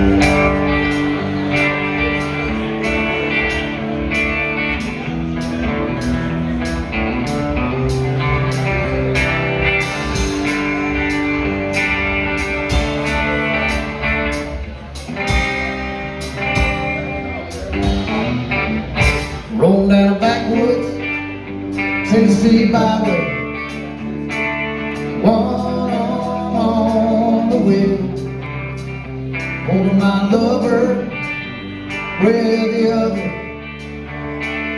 Sweet, soft southern thrill. Worked hard all week, want a little tingle on Tennessee Saturday night. Couldn't feel better, I'm together with my Dixieland light. Take my dollar, walked in a hollow beneath the mountain moonlight. Hold the hood tight, make a little loving, little tear loving on a Mason-Dixon night. It's my life. Oh, so right, Disneyland life.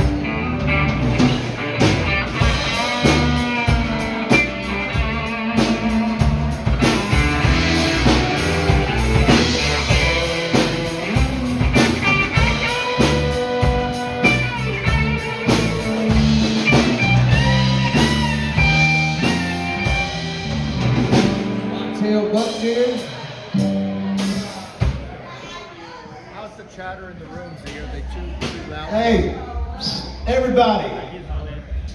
This is a badass band, and all I can do is hear you guys talk. That is very disrespectful. I want everybody to move up here and watch this band. You might learn something, all right? Come on. Everybody watch this band. Woo! Yeah! White-tail buck deer, watching on program. Red-tail hawk, sitting on a limb. Shelby old groundhog, crow-pit bullfrog. Free as feeling in the wind. Homegrown country girl, gonna give me a stroke on a Tennessee Saturday night. Looking at the silver, living in heaven with my Dixieland delight. Spent my dollar, walked in a hollow beneath the mountain moonlight. Hold the hood tight, make a little loving, little tender loving on a Mason-Dixon night. It's my life, oh, it's so right. My Dixieland delight.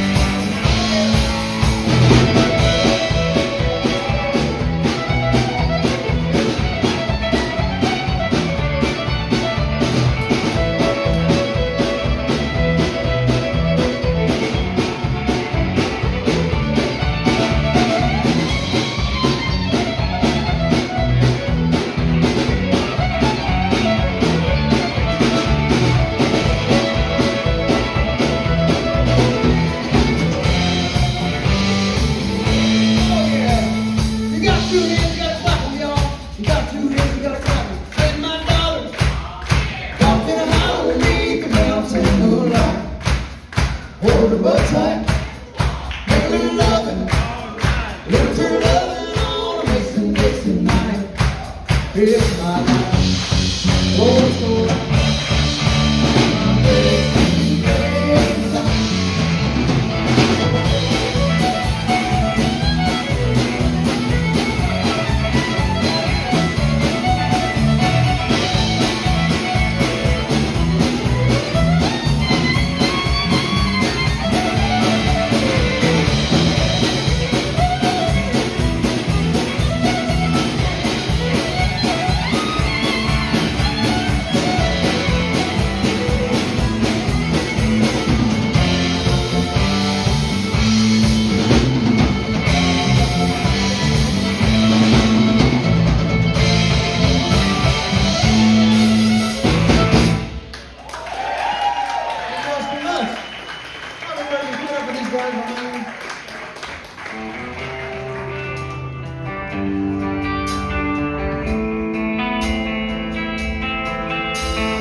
Everybody, welcome to Honky Tonk School. Shout out to the boss, the CEO, Uncle John Taylor.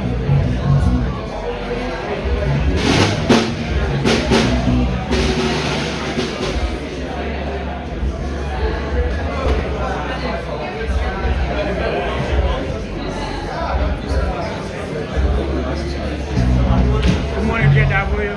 Hello, Tony.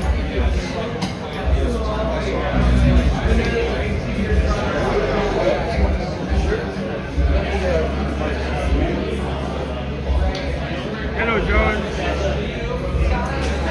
Hanny, are you here in the room, dear? You're on deck. All right, does she have the whole band assembled? You're up next. She's got 2 songs. You got everybody ready? Okay. Musicians in the room. Hey guys, can I have your attention, please? Hey guys, hey, musicians in the room. Do we all have a gig to get up with today, or is there someone that doesn't have a band to get up with as of today?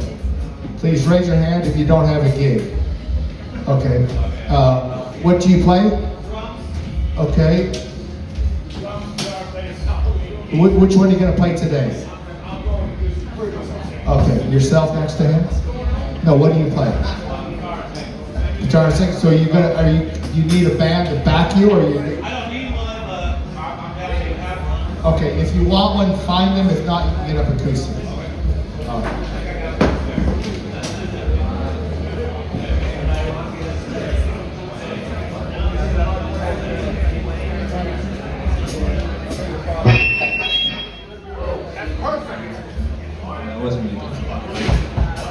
Where did we get that at, anyway? Who bought that?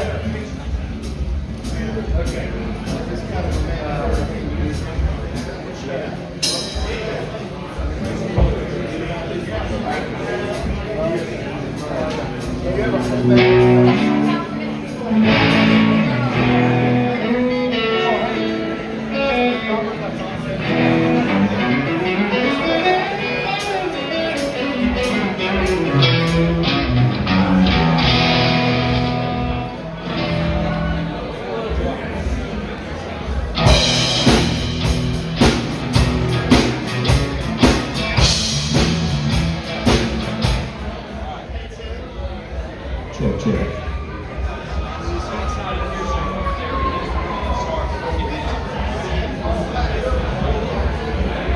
Check.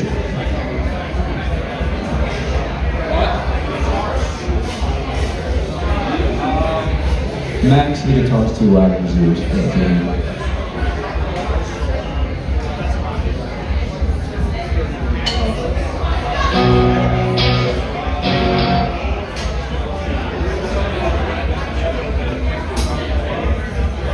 The name of the last band that was I'll tap it for you.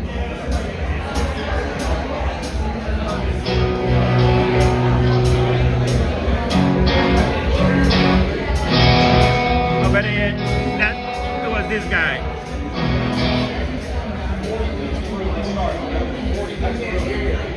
Robert Borges.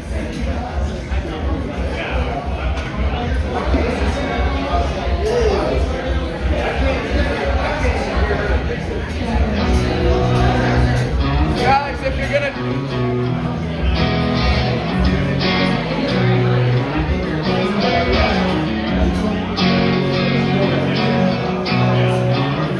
Check,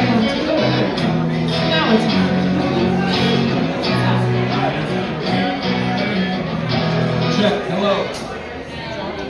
Oh, yeah, check 1, 2. Is this good for her? Yeah, I'm singing the first two. Yeah, yeah. We're good. I'm all good. You good? You good? Hey, good afternoon. Good morning, guys. We're gonna do Dust on the Bottle.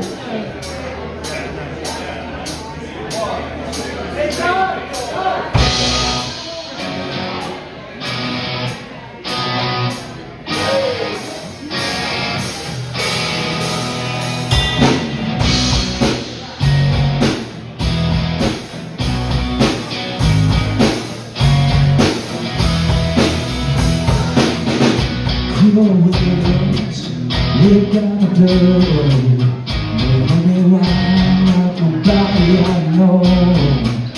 Talk about one thing.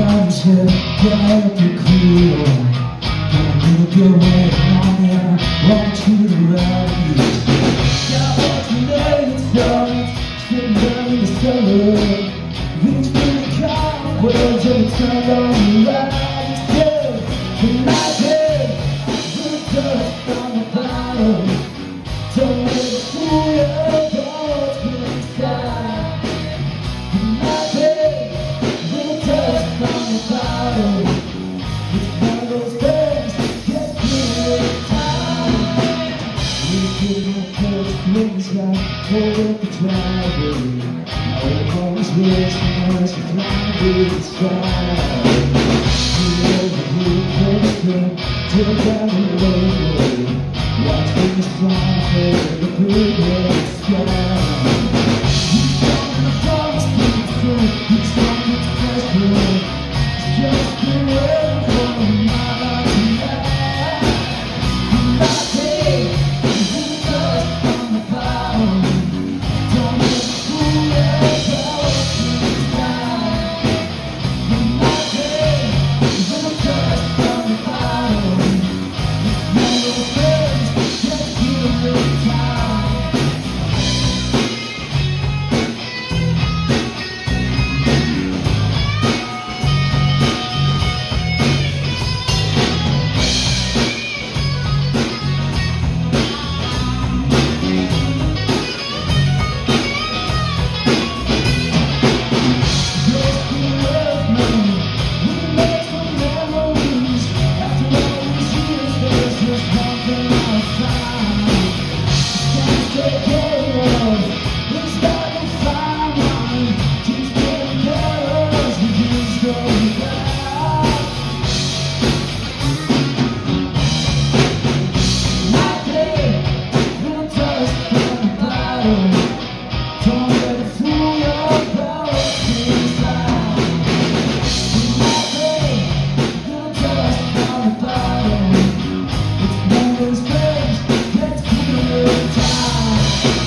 Hey guys, anybody in the room have a clip-on acoustic tuner this young man can borrow? Thank you. Oh, thank you, Will. And My also, hero. please keep in mind, we gotta be You're quiet my when people perform. Just go to the back, all right? Thank you.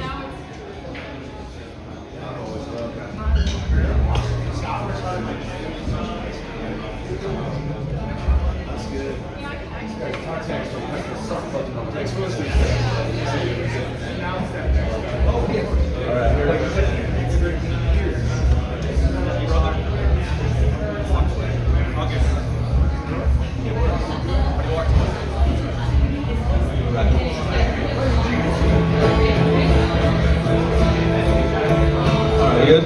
Alright. Well, I love her. And I love the breeze. I sit on the lonely lake. The head on is all I can. The days came at me at the doors that I left to choose. If I hit the fishing hole today, she'd be packing all her things and she'd be gone, I know. Well, I'm gonna miss her when I get home. But right now I'm on the lake shore. I'm sitting in the sun, I'm sure it'll hit me when I walk through the door tonight. Yeah, I'm gonna miss her. Oh, looky there, I gotta buy. Oh, there's a chance if I hurry, I can get her to stay. The water's fine and the weather's perfect. There's no telling what I'll catch today. Well, I'm gonna miss her when I get home. But right now I'm on this lake shore.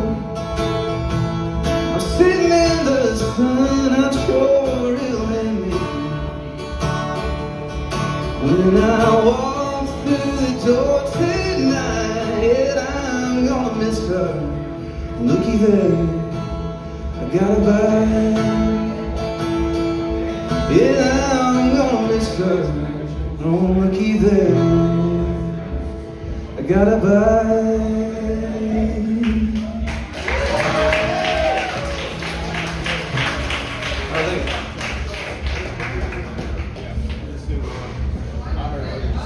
Can we meet it? Let me see your, Annie? See your song list. Hey, Steph.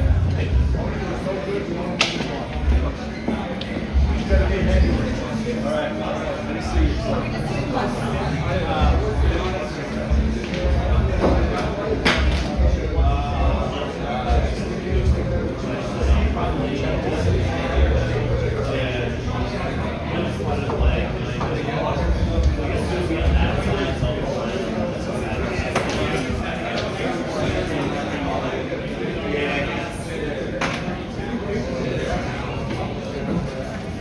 Chris Jordan, you're on deck for the full band after Hanny.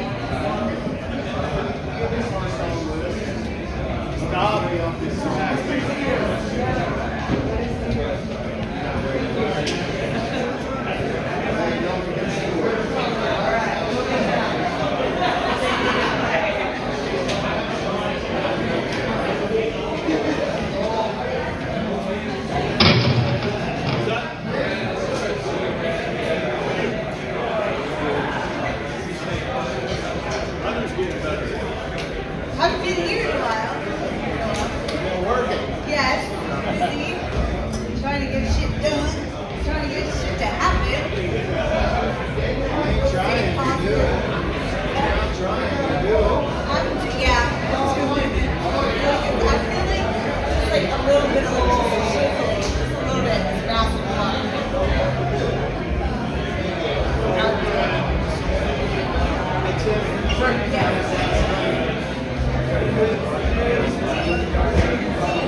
No,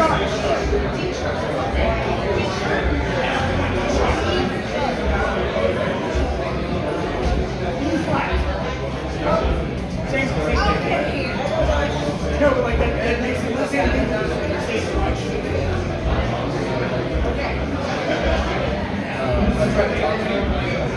Which one are you doing first?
Hopefully they stop when you start. I don't know. What's that? Maybe once you start, they'll stop. Yeah, maybe. Is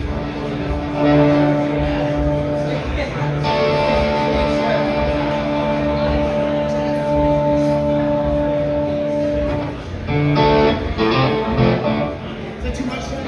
It's hard to tell with all of the. It's hard to tell with all the time. Yeah. I got you. Just let me know. Hey guys, I know we've said this a couple times, but maybe if I say it again, that'll actually help. When you guys are talking so much, I can't hear everything, so I can't mix it. So don't make me press the suck button on you when you get up here. From your friendly neighborhood part-time sound tech. Press that old suck button. Yeah. Lay down the law.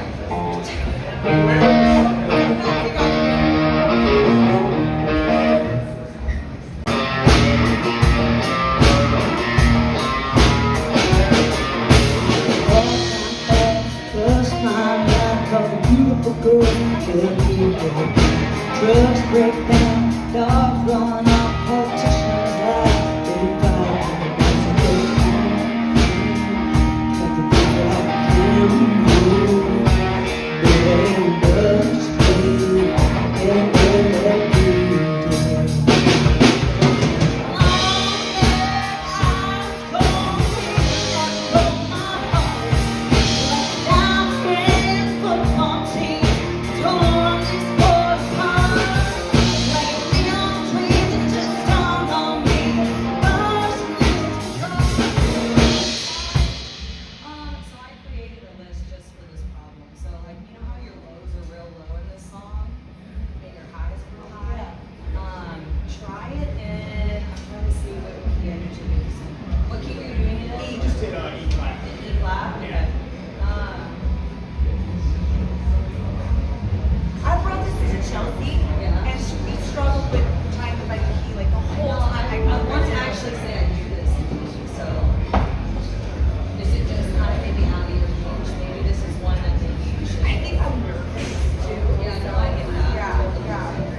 How you doing, buddy?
watch it. Yeah, that'll help it sound like not the fishbowl.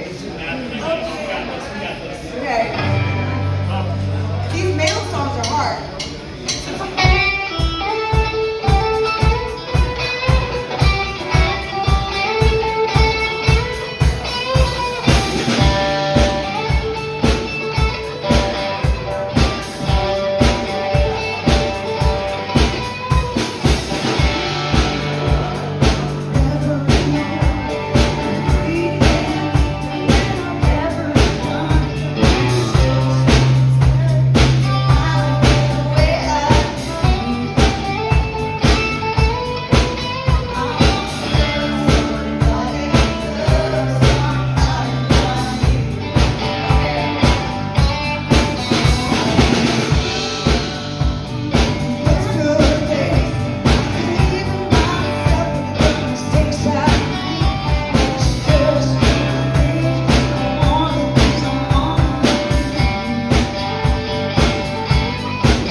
Sometimes they do that.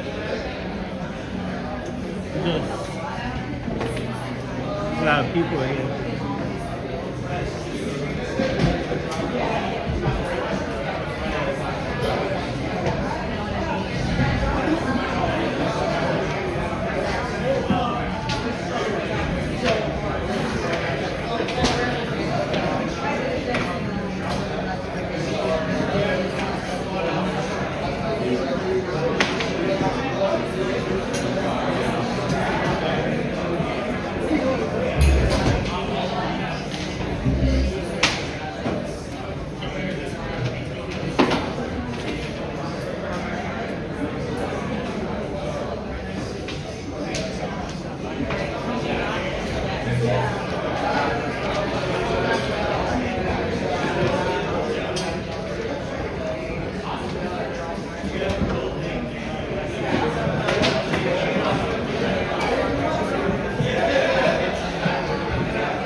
Oh, my man Stefan. How you doing, buddy?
Alright, how we doing, Honky Tonk School? Everyone got a drink in their hand out there? I know it's kind of early for alcohol, but I'm drinking water, coffee, tea, that matcha, bubbly, boba, whatever the hell it is. Yeah, I want you to raise that in the air.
if you want. And this goes down 5, 4, 3, 2, 1. I'm a rockin' man. All I want to do is put a drink in my hand. Let's go.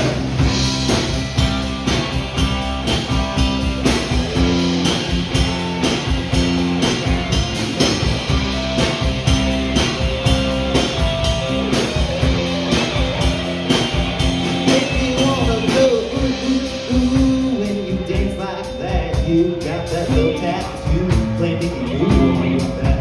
If you wanna impress me, baby, here's my plan. All you gotta do is put a drink in my hand. Fill it up, throw it down, drop me on, take the long way around. Be my lowest flame, I'll be your man. All you gotta do is put a drink in my hand. My head on the morning that alarm clock stands to go bang, bang, bang. Ring, ring, ring. I'm ready to roll. You wanna rock again? All you gotta do is put a drink in my hand. Fill it up, throw it down. I'm a little on my lover, still hanging around. That hair looks always pounding, baby, man. All you gotta do is put a drink in my hand. That hair looks always pounding, baby, man. All I want to do is put a drink in my hand.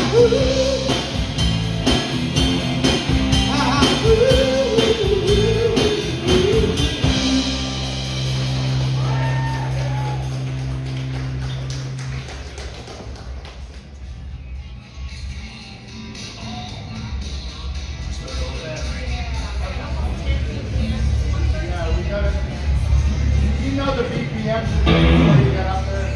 A little bit fast. I started it off. Okay, well, we gotta do things right. Like, you gotta, if you're not gonna give them the BPM, somebody, if you kick it off, you should know it anyway, so you kick it off for them. You should have a list of BPMs. I have a huge list of BPMs. You know, because can you play with a click? I do it. Say again? I do it. You when? I do it. You play the click? I do Click it. track. Well, you should do it here because this is where we hired you. You should put your best foot forward, right? I'm not bitching, no. I'm just saying in my talk, I'm trying to give you real information that is cheaper. So you should know the BPMs of the songs you're going to do. Right now. What do you guys do? You guys sound different. Since you guys he's kind of trying to sculpt the tone a little bit more. Yeah. They're kind of fighting each other a little bit. And the other thing is that writing your fingers when you guys are doing solos and stuff, and when you're actually playing, you won't get that. Like there's nobody running the fingers, so you kind of have to manage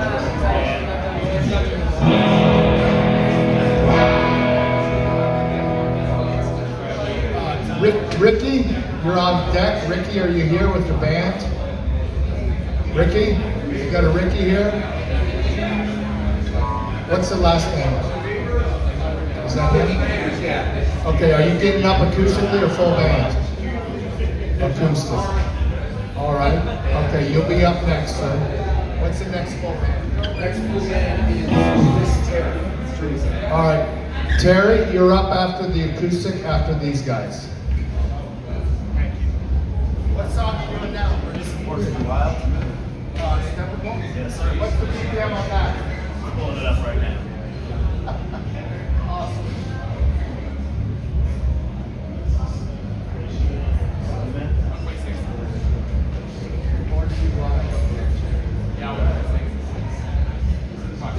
On 4/6, right? Yeah. So give him the time and keep the hi-hat going through the intro so he doesn't get off time. You know what I'm saying?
our country feedback. Thank you very much.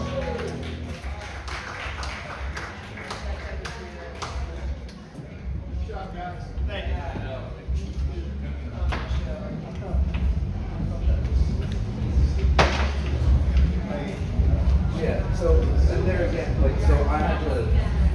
Yeah. George, what's up, George? So, like, just Yeah. you know, yeah, I'm just saying, like, you know, from a sound perspective. Yeah. Talk to them once they get off the stage. Oh, I'm sorry, yeah. We just got a bunch of people. Sure. Yeah, no, I totally understand. We had How you doing, boss man? Thank you for being papers. Yes, sir.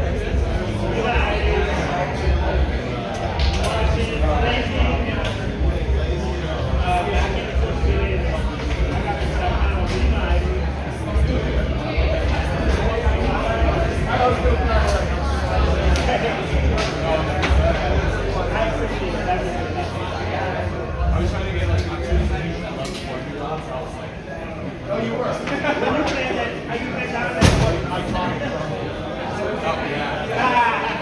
When you go out, I will see you. When you go down, I will see you. Bless you, bless you. Now, what do you say there? You should remember that. Oh, see, yeah. What do you got? Oh, wow.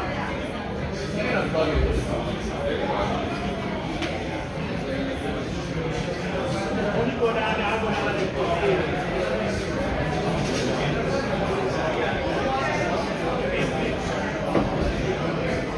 Is that what Max saying?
What up, who's your little cat woman?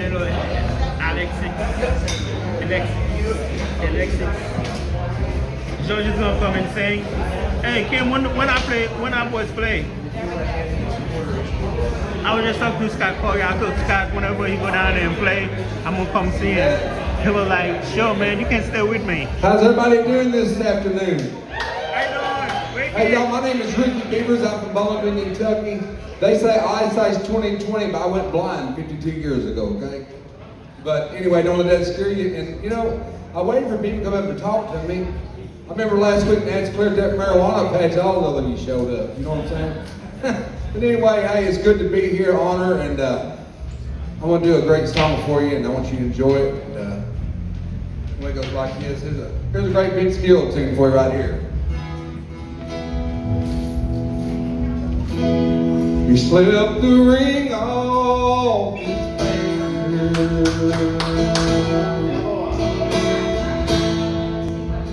when he walked in the room.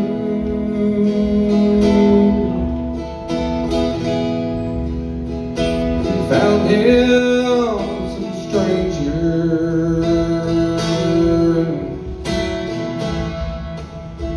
who promised her the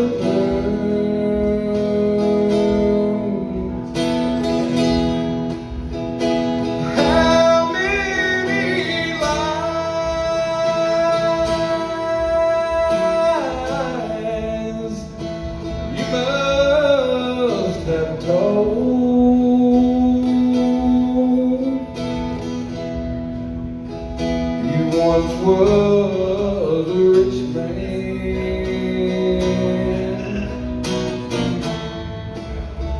with your pockets full of gold. For another man's treasure,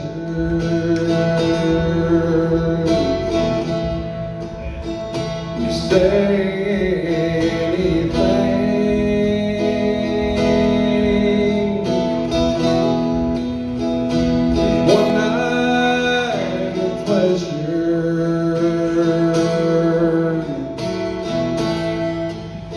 worth the trouble you bring.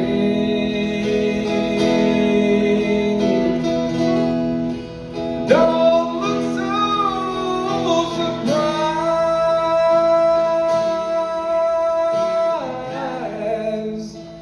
Those sun eyes should know.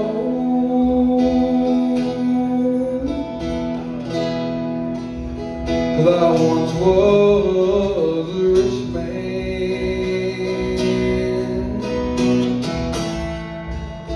with my pockets full of gold. So now you're gonna wind up on the wrong end of the gun. Some jealous guy's gonna show up and you'll pay for what you've done.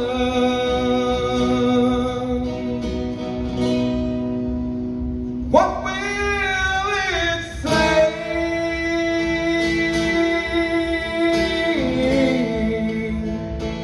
on your tombstone?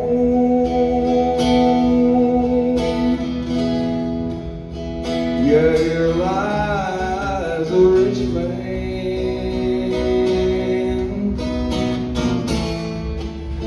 with his pockets full of gold. Yeah, here lies a rich man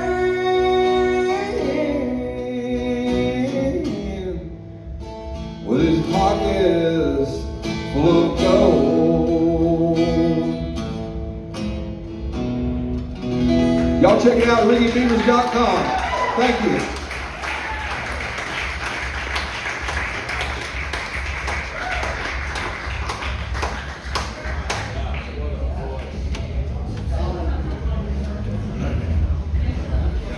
You live here in Nashville? You live in Nashville? No, but I live in Bowling Green, Kentucky. How long a drive is that? About an hour and a half. But hey, I can get here if I need to be. Let's talk to Scott. Okay.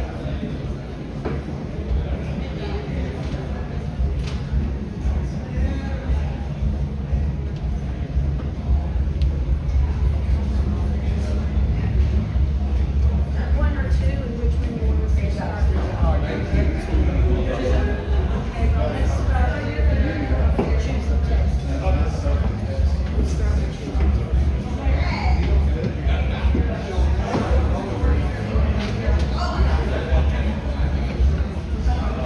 Hello, Brittany. I didn't want to talk while he was singing, but hello to you. How you doing? Kim, when that boy play? Tuesday and Wednesday?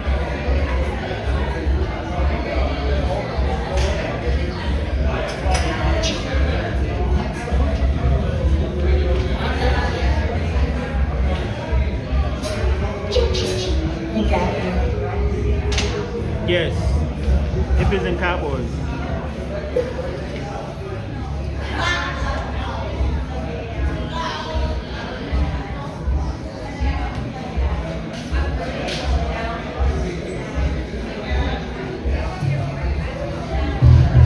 Hey, who played last night? Do you know?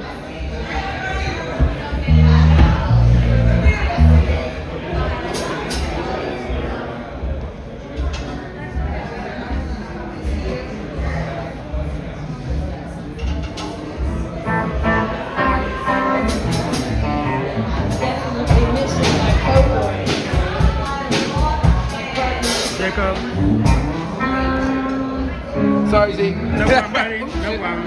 No problem. Sorry, everybody in ZP Airland. I love you all. We love you, Tim. No problem, buddy.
Just when I thought I got it, falling up with Tennessee. I truly know better than to take it back to Abilene. Put him right back in her arms. This is the match for this kind of love.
She's from Texas, I can tell by the way. She's from Texas, I can tell by the way he's just stepping around the room. And judging by the smile that's written on his face, there's nothing I can do. It doesn't take a couple a cowboy always flies away from me. Texas, I can tell. Texas, I can tell. Oh yeah, you can check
It's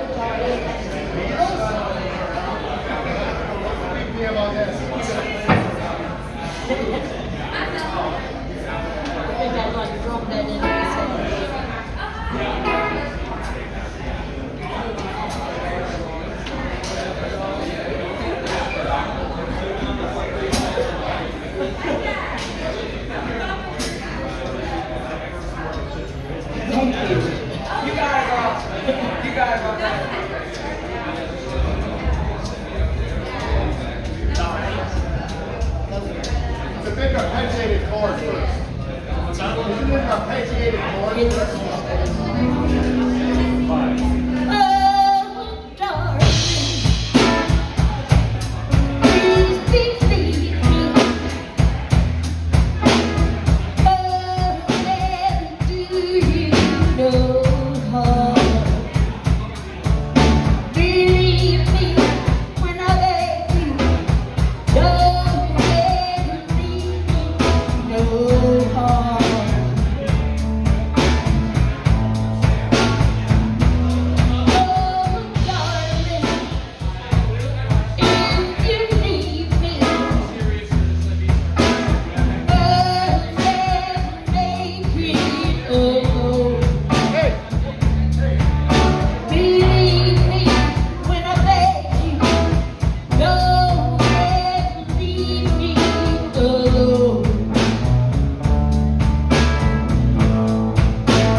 Hey guys, all the musicians in the room, are you scheduled to get up with somebody? Is there any musician that haven't had a chance to play today? Yourselves. Are you fronting or just playing guitar for somebody? Okay, with vocal? Okay, so you're good then. Bass player, man, you arrived kind of late. Is there any other full bands today that need a bass player or have a bass player that has already been up today? What are the full bands we have left? Is it Avery? Tim, read them off to me. Avery? Avery, do you have a full band? Who's playing bass for you? Okay, you've been fired. You're gonna get up because we have to give everybody a chance. Go talk to Avery about the song you need to learn. I guess that's the only guy that didn't have a gig today, correct?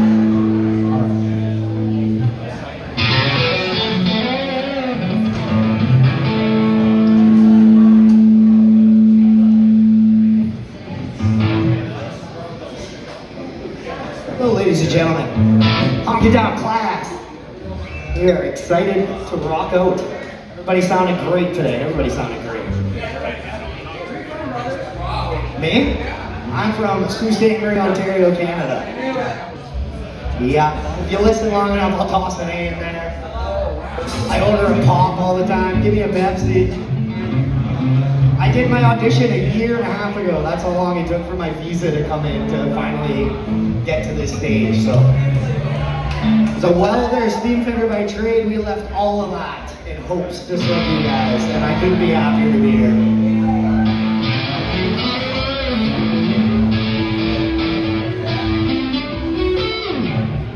No, John Mellencamp, we're gonna do a little Luke Bryan after that.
Thanks, guys. Thank you.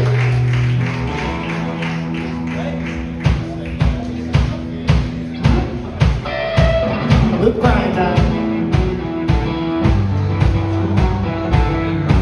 Hey, girl. I know what I'm saying.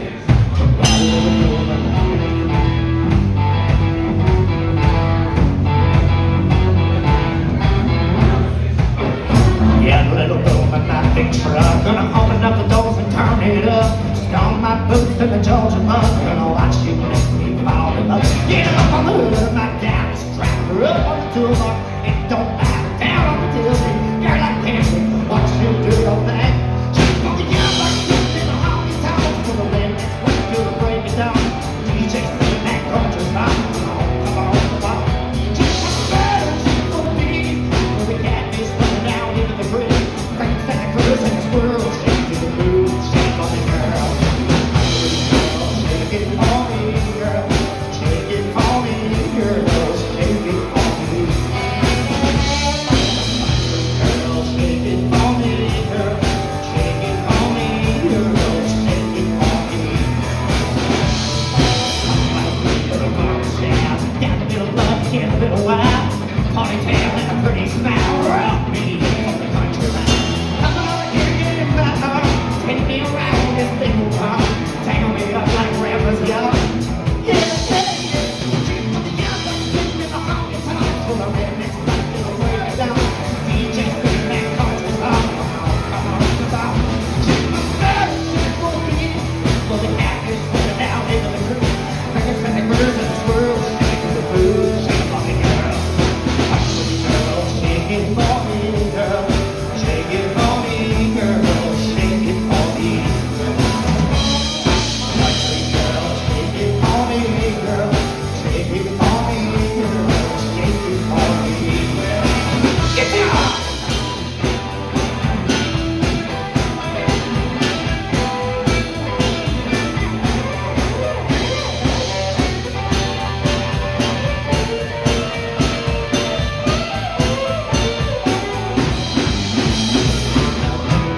Like a dandelion in the fields, underneath the pines that move, like a river flows, feel that kicks on in your toes. I want you to get up with you, get the down with you, get the show with you, get the love with you, falling down smooth. You know what to do. Shake it for me, girl, like sitting in the honky tonk. For the rednecks right till the break of dawn. DJ spinning that country song. Come on, come on, come on. She's my girl, she's gonna be. With the canvas running down into the creek. Like a critter, like a squirrel. The mood, shake for me, girl. Girl, shake it for me, girl. Shake it for me, girl. Shake it for me. Girl, shake it for me, girl. Shake it for me, girl. Shake it for me. Country girl, shake it for me, girl.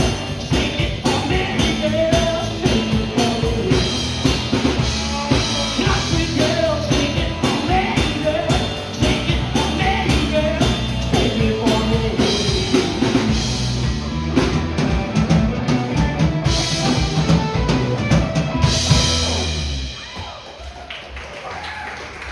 Oh, thanks, guys. That was the most fun I've had here in a while. Woo. Avery.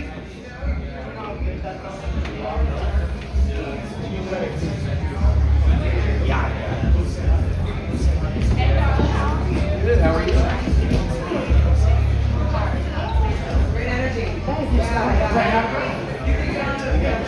You want to lock them? I lost my words. See those opens up there? Those are mine from last week. There you go.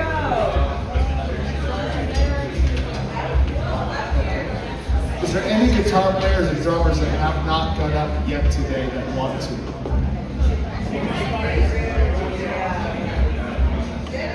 Anybody? Oh, hello, good morning, Charlene. Hello, good stuff. Please come to the front. Hello, and stay. Charlene.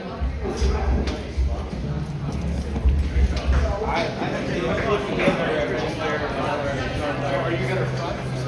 Yeah. So, you play guitar also?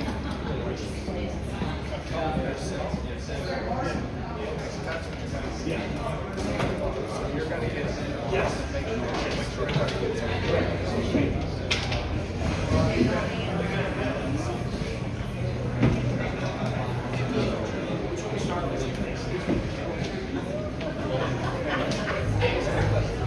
Phoenix, we're up after these guys. You got all your band ready?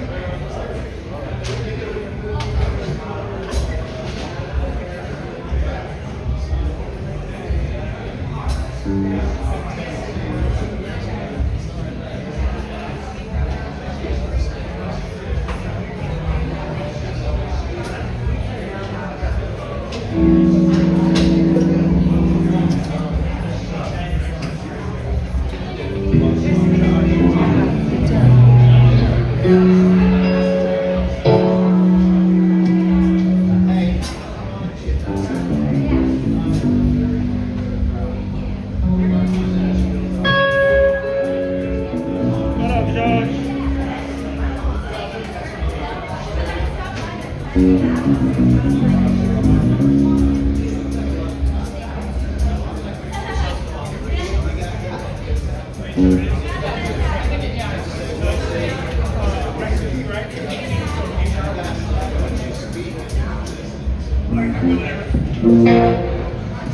Hey y'all, how we doing this afternoon? We're keeping the energy high. What's going on? Can't complain. I'm having fun.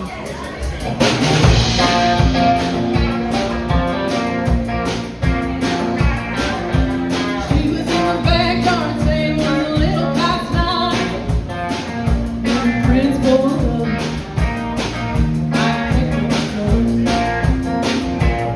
the folks should have seen it coming. It was only just a matter of time. And you're alone. And you can't stop loving. Just took a note on the screen door. Sorry, but I got to go. That was all she wrote. Her mama's heart was broke. That was all she wrote. So the story goes. Now we're back in the kitchen, staring at the window, scratching and racking his brain. 15 years of stuff that was locked away. Little ponytail girl grew up to be a woman, and she's gone in the blink of an eye.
we are back live in stereo.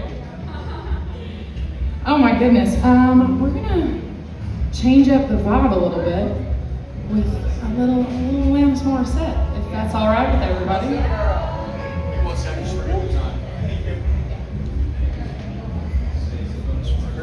Sorry, I'm $20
got your band here? Sorry. Oh, it's totally okay. It's totally okay. We figured out how to do it. Shut up,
Can you just check your kick and snare?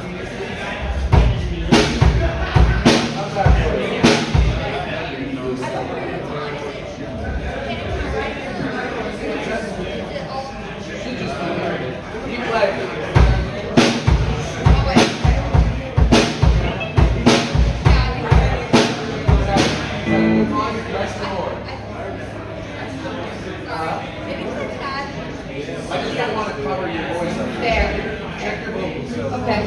Can you play while I talk? Okay, I think it's good. Are your vocals okay? Yes, I can hear very well, like my ears. Hey, what's your name? What's your name? Oh, I'm Phoenix.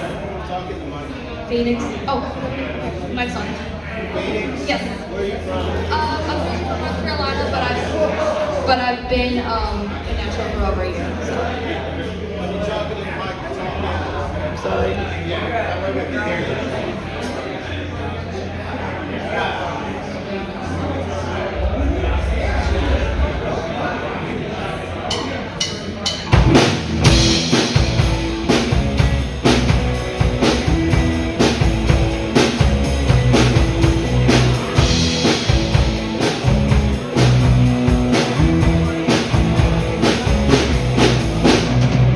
You're a real tough cookie with a long history.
Yeah, it's just really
Marshall, are you in the room? Marshall?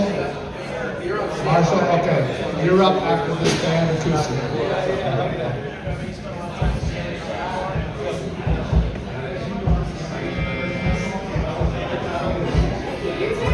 Test. Wait.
What's up, guys? I'm Dove. Let's ready to switch out on.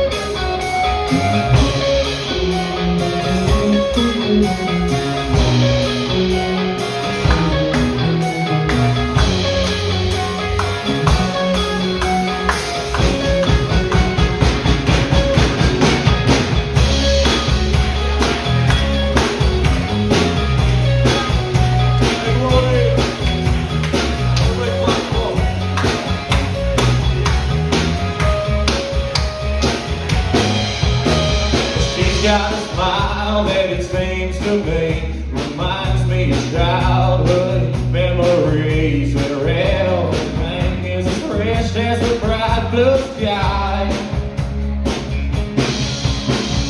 Now and then when I see a face, it takes me away to a special place, and if I stay too long, I probably break down and cry.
Bye.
that you know, that's in your vocal range, all that, because that song is not good. I can't put you on stage sounding like that, okay? I'll be right back. I've got my boss. Okay. Hello?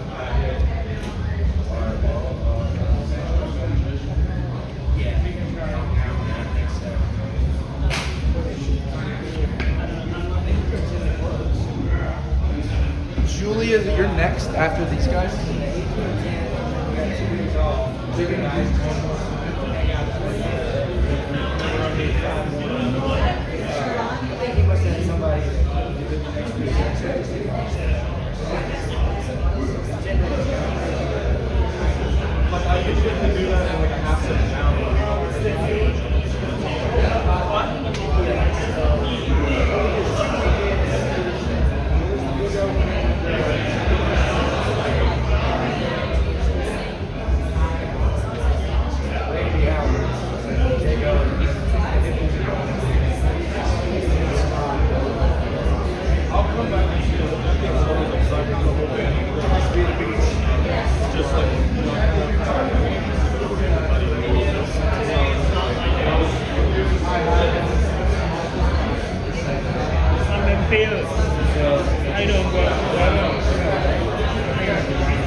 Delphi, you got this, man.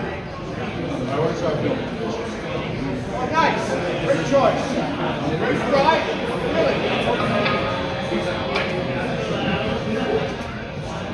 Stop. You got the BPM? What is it? All right. Do your homework, baby. Look out, Delphi.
singer?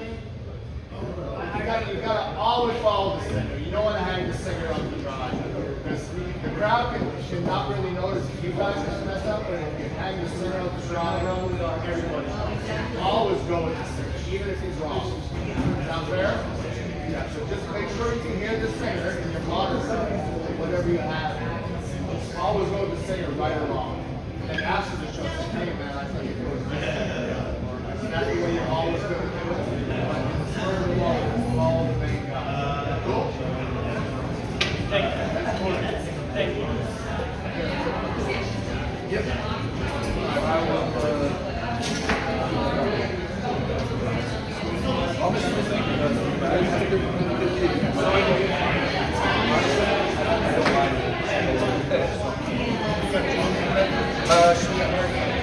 Ready? Julie, right?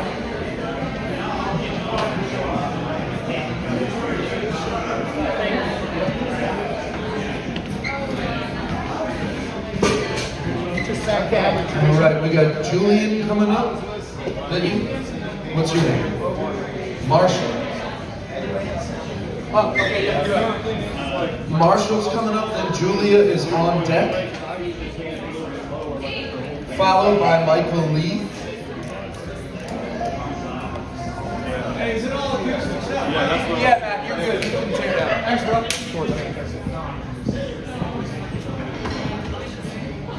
Okay, you have a quarter inch? I mean, you're gonna do it better. Thank you. Thank you.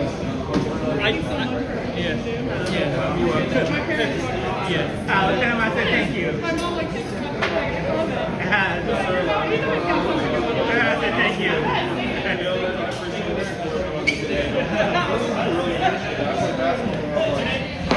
Hey guys, did anybody see a light colored quarter inch cable? Randy is missing his. If you grabbed the wrong quarter inch cable, please bring it back because it's Randy's.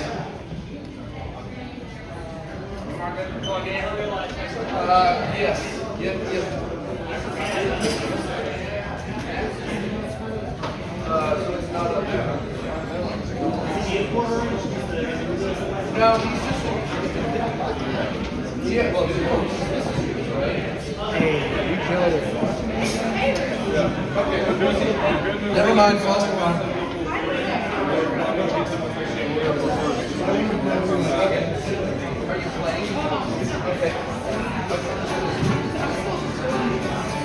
I can see you.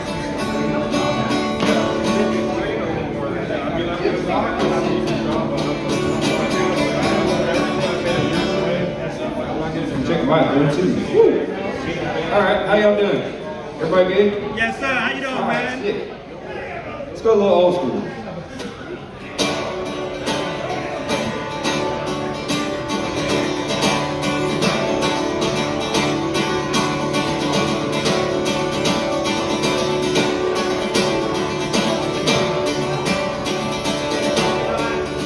Was I got a well to keep from riding, and I'm bound to keep on riding. I got one more silver dollar, but I'm not gonna let them catch me, no, not gonna let them catch me right here.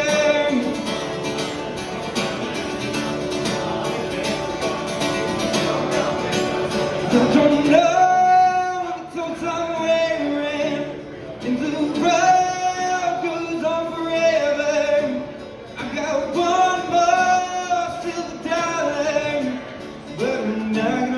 Catch me, no, not gonna let him catch me.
cool. That's so fun. See? I can put it back up. Yeah, get up and sing, please. All right, Julia. I can put it back up. Now we got, it's still okay. We gotta be out of here. Okay.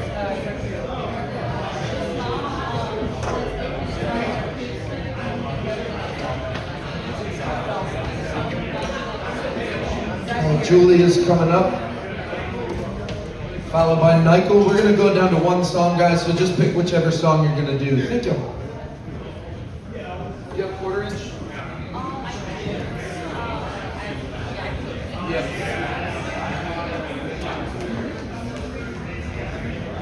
Acoustic players, please bring your quarter inch cable with you. Thank you.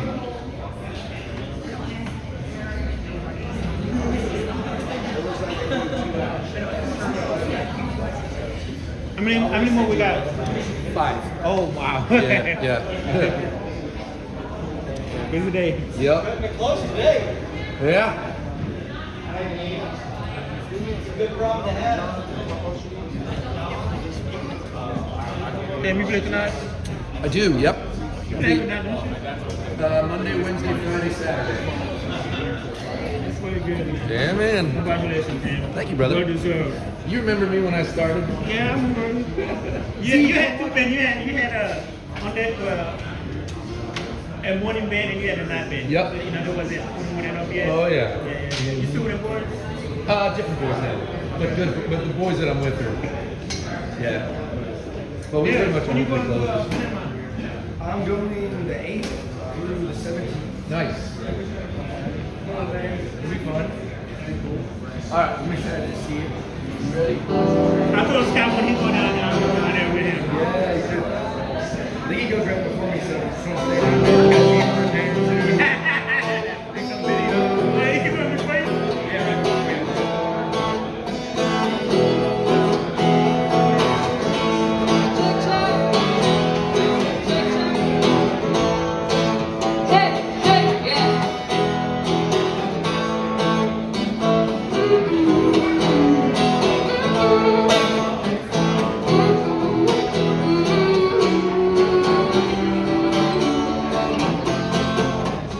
People are talking about people. I hear them screaming.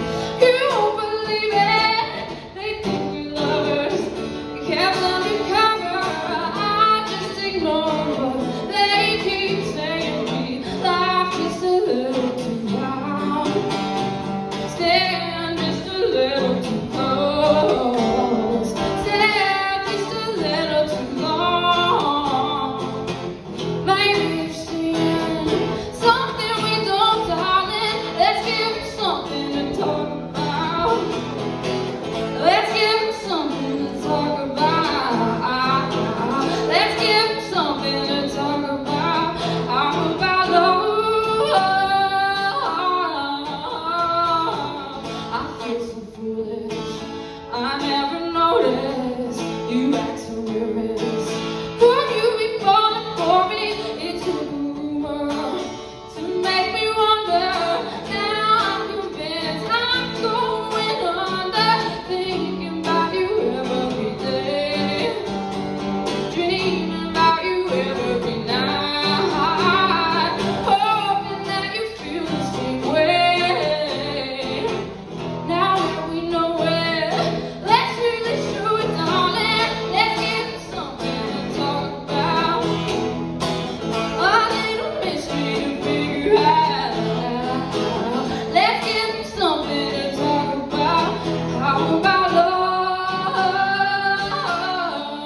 sound like a combination of Fergie and Jesus.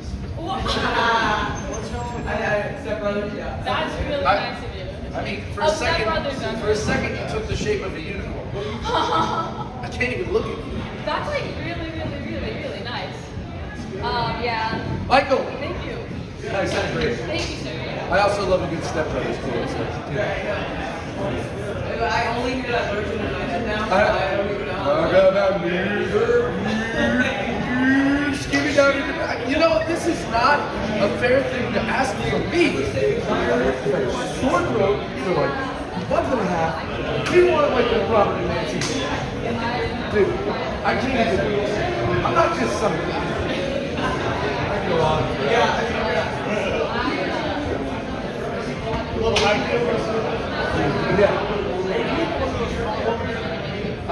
Nope. Yeah, that you gotta move around.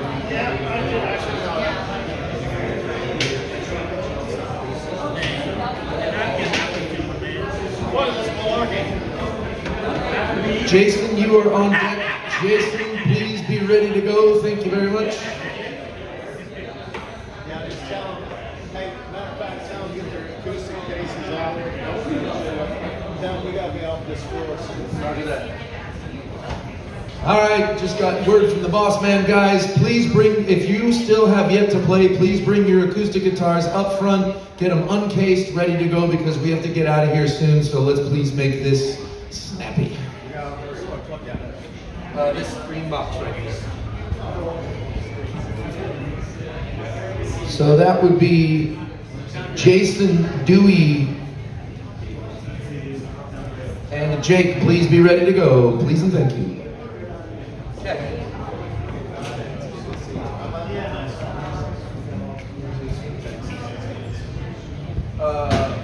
Yourself, give me a couple strums.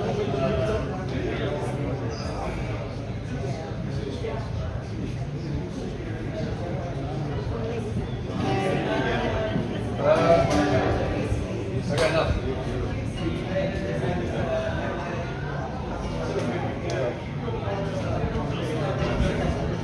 Nope. Battery.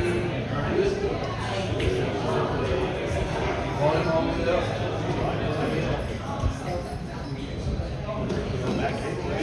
No, I mean I see it. Like it's big. Okay.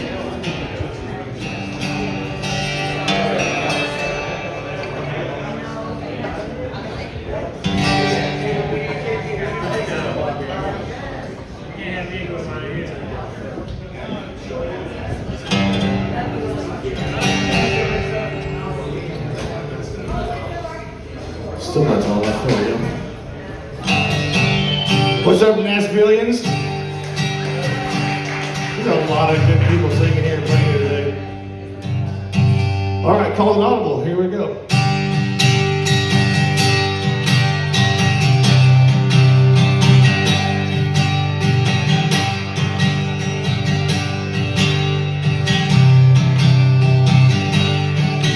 I'm running down the road, trying to loosen my road. I got 7 women on my mind. 4 that wanna hold me, 2 that wanna stone me, 1 that she's a friend of mine. Take it easy, take it easy. Don't let the sound of your own wheel drive you crazy. Now the don't even try to understand. Don't let the bell of your own wheel take it easy. Yeah. Well, I'm standing on the corner of Winslow, Arizona. Such a fine sight to see. It's a girl, my Lord, ever flapped baby Ford slowing down and take a look at me. Come on, baby, don't stay, baby. Getting those out of your own wheel drive you crazy. We may lose and we may win. Don't let me down, you understand.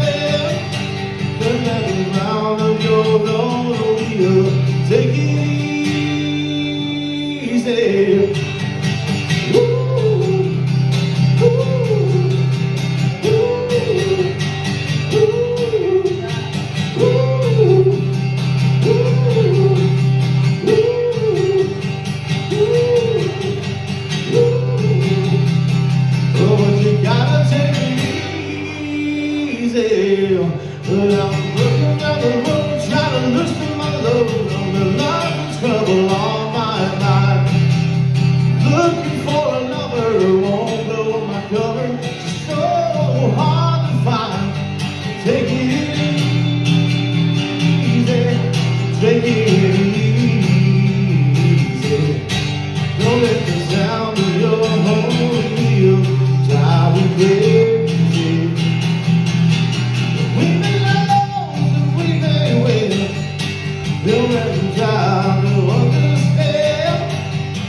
you.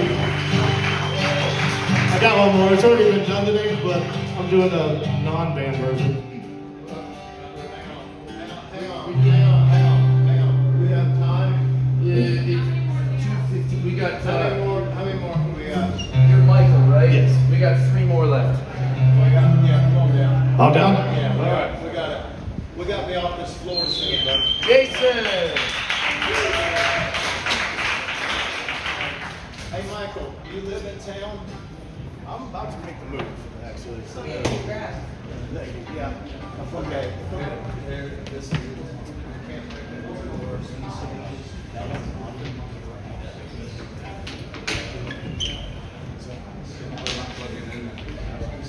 Plug it in that green box right there. Either side, don't matter. Input.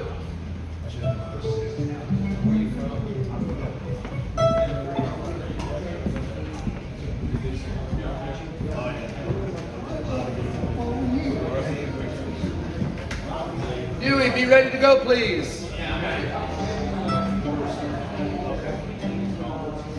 That would be great. You have your quarter-inch, right?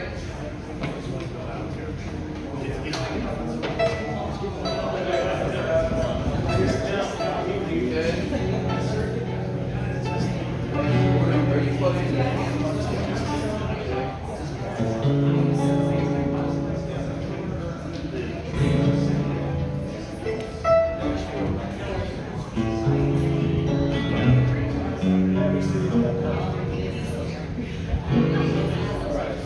Ready?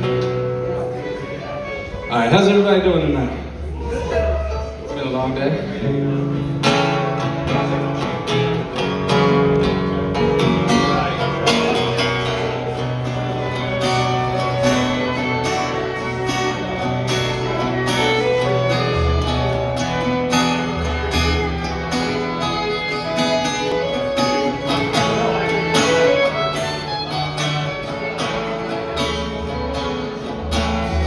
Crazy, I'm crazy for feeling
could hold you. I'm crazy, crazy for feeling so blue. I know you love me as long as you want me. And someday you leave me for somebody new.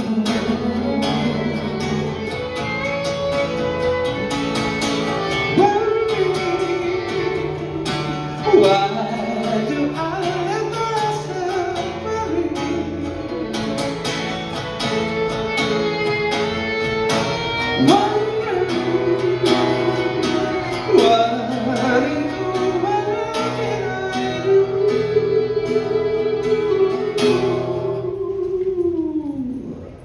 Crazy for thinking that my love could hold you.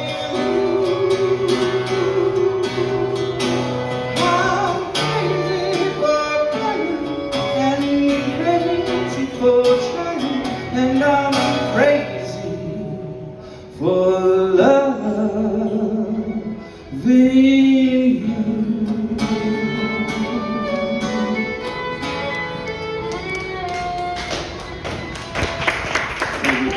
Thank y'all. That's what I did, is a little out of the box. No, I mean, I can't, it makes me sick, so I can't hit those notes. I can't hit a false seven like that. That's hard to do. That's easier for me than hitting the full voice. I know. Come on, dude. I know, but it sounded right, you know what I mean? Jake, you're on deck. A lot of the songs that I do, I have to pitch them down because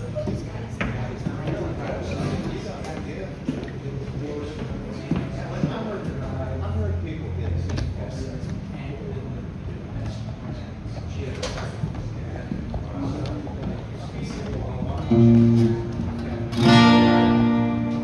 How's everybody doing? My name is Dewey. I'm going to do some Chris Stapleton for you.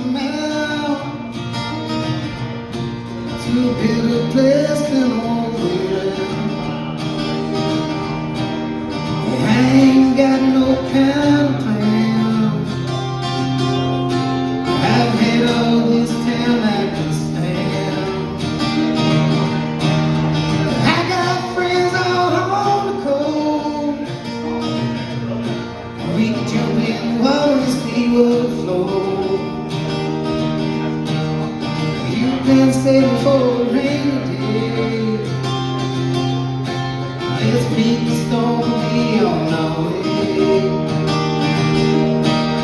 Say no matter to me, wherever you are, where I won't be. Like all of the ones in our lives, let's take our chances and roll the dice. I could be your lucky guy, you could be my four-leaf clover. Start over.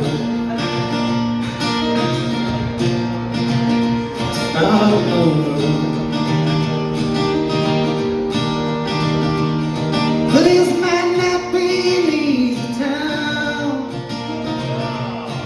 There's hills across and hills around. Someday we might fall apart. Some nights might seem cold and dark. But nobody was afraid of losing. And my heart rolls on the ones we're choosing. Someday we'll look back and smile and know it was worth every mile. 'Cause it don't matter to me wherever you are.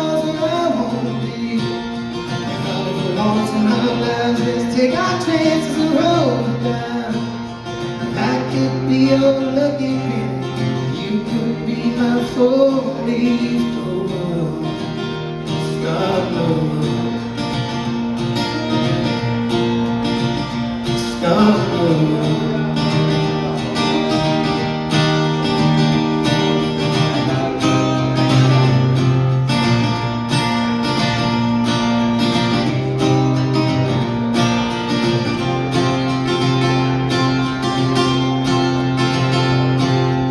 Ain't no happening wherever you are, where I won't be. And only for once in our lives, let's take our chances and roll down. I could be your lucky penny. You could be my four-leaf clover. Start over. Start over.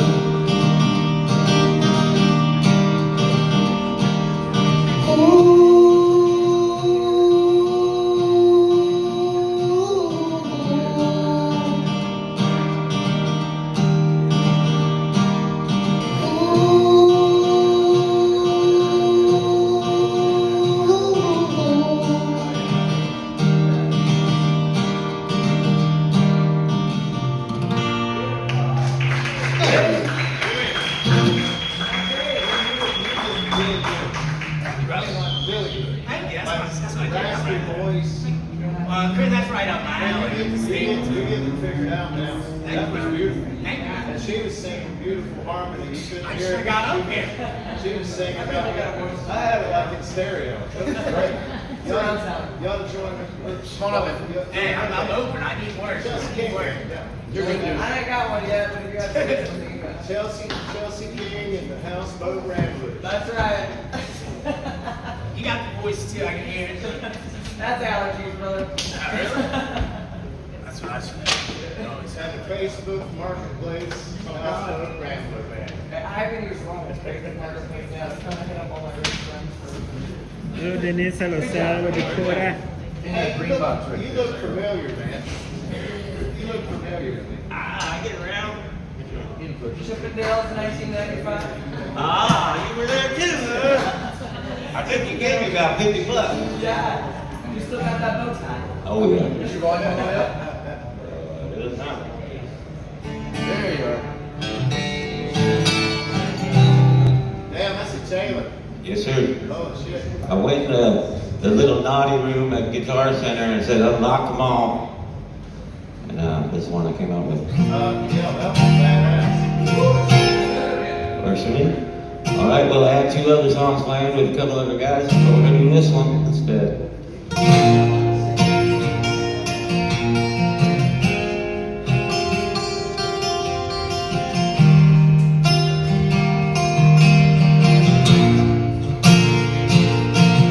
I'll stay at Grandpa's, there's things for here, it's all black and white.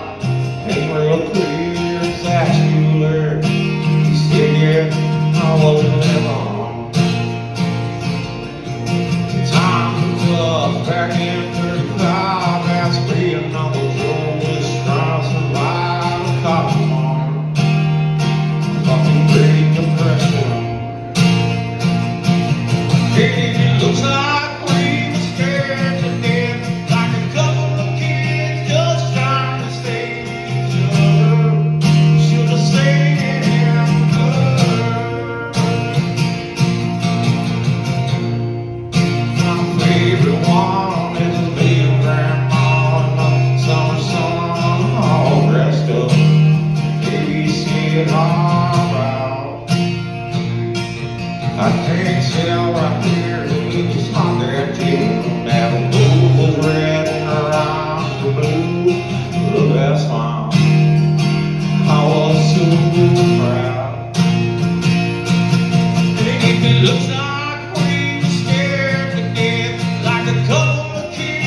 Yes, sir. See if we can get people to help. All right, thank you guys for tuning in. Shout out to Uncle John. All right, thank you guys. That will conclude today's edition of Honky Tonk School.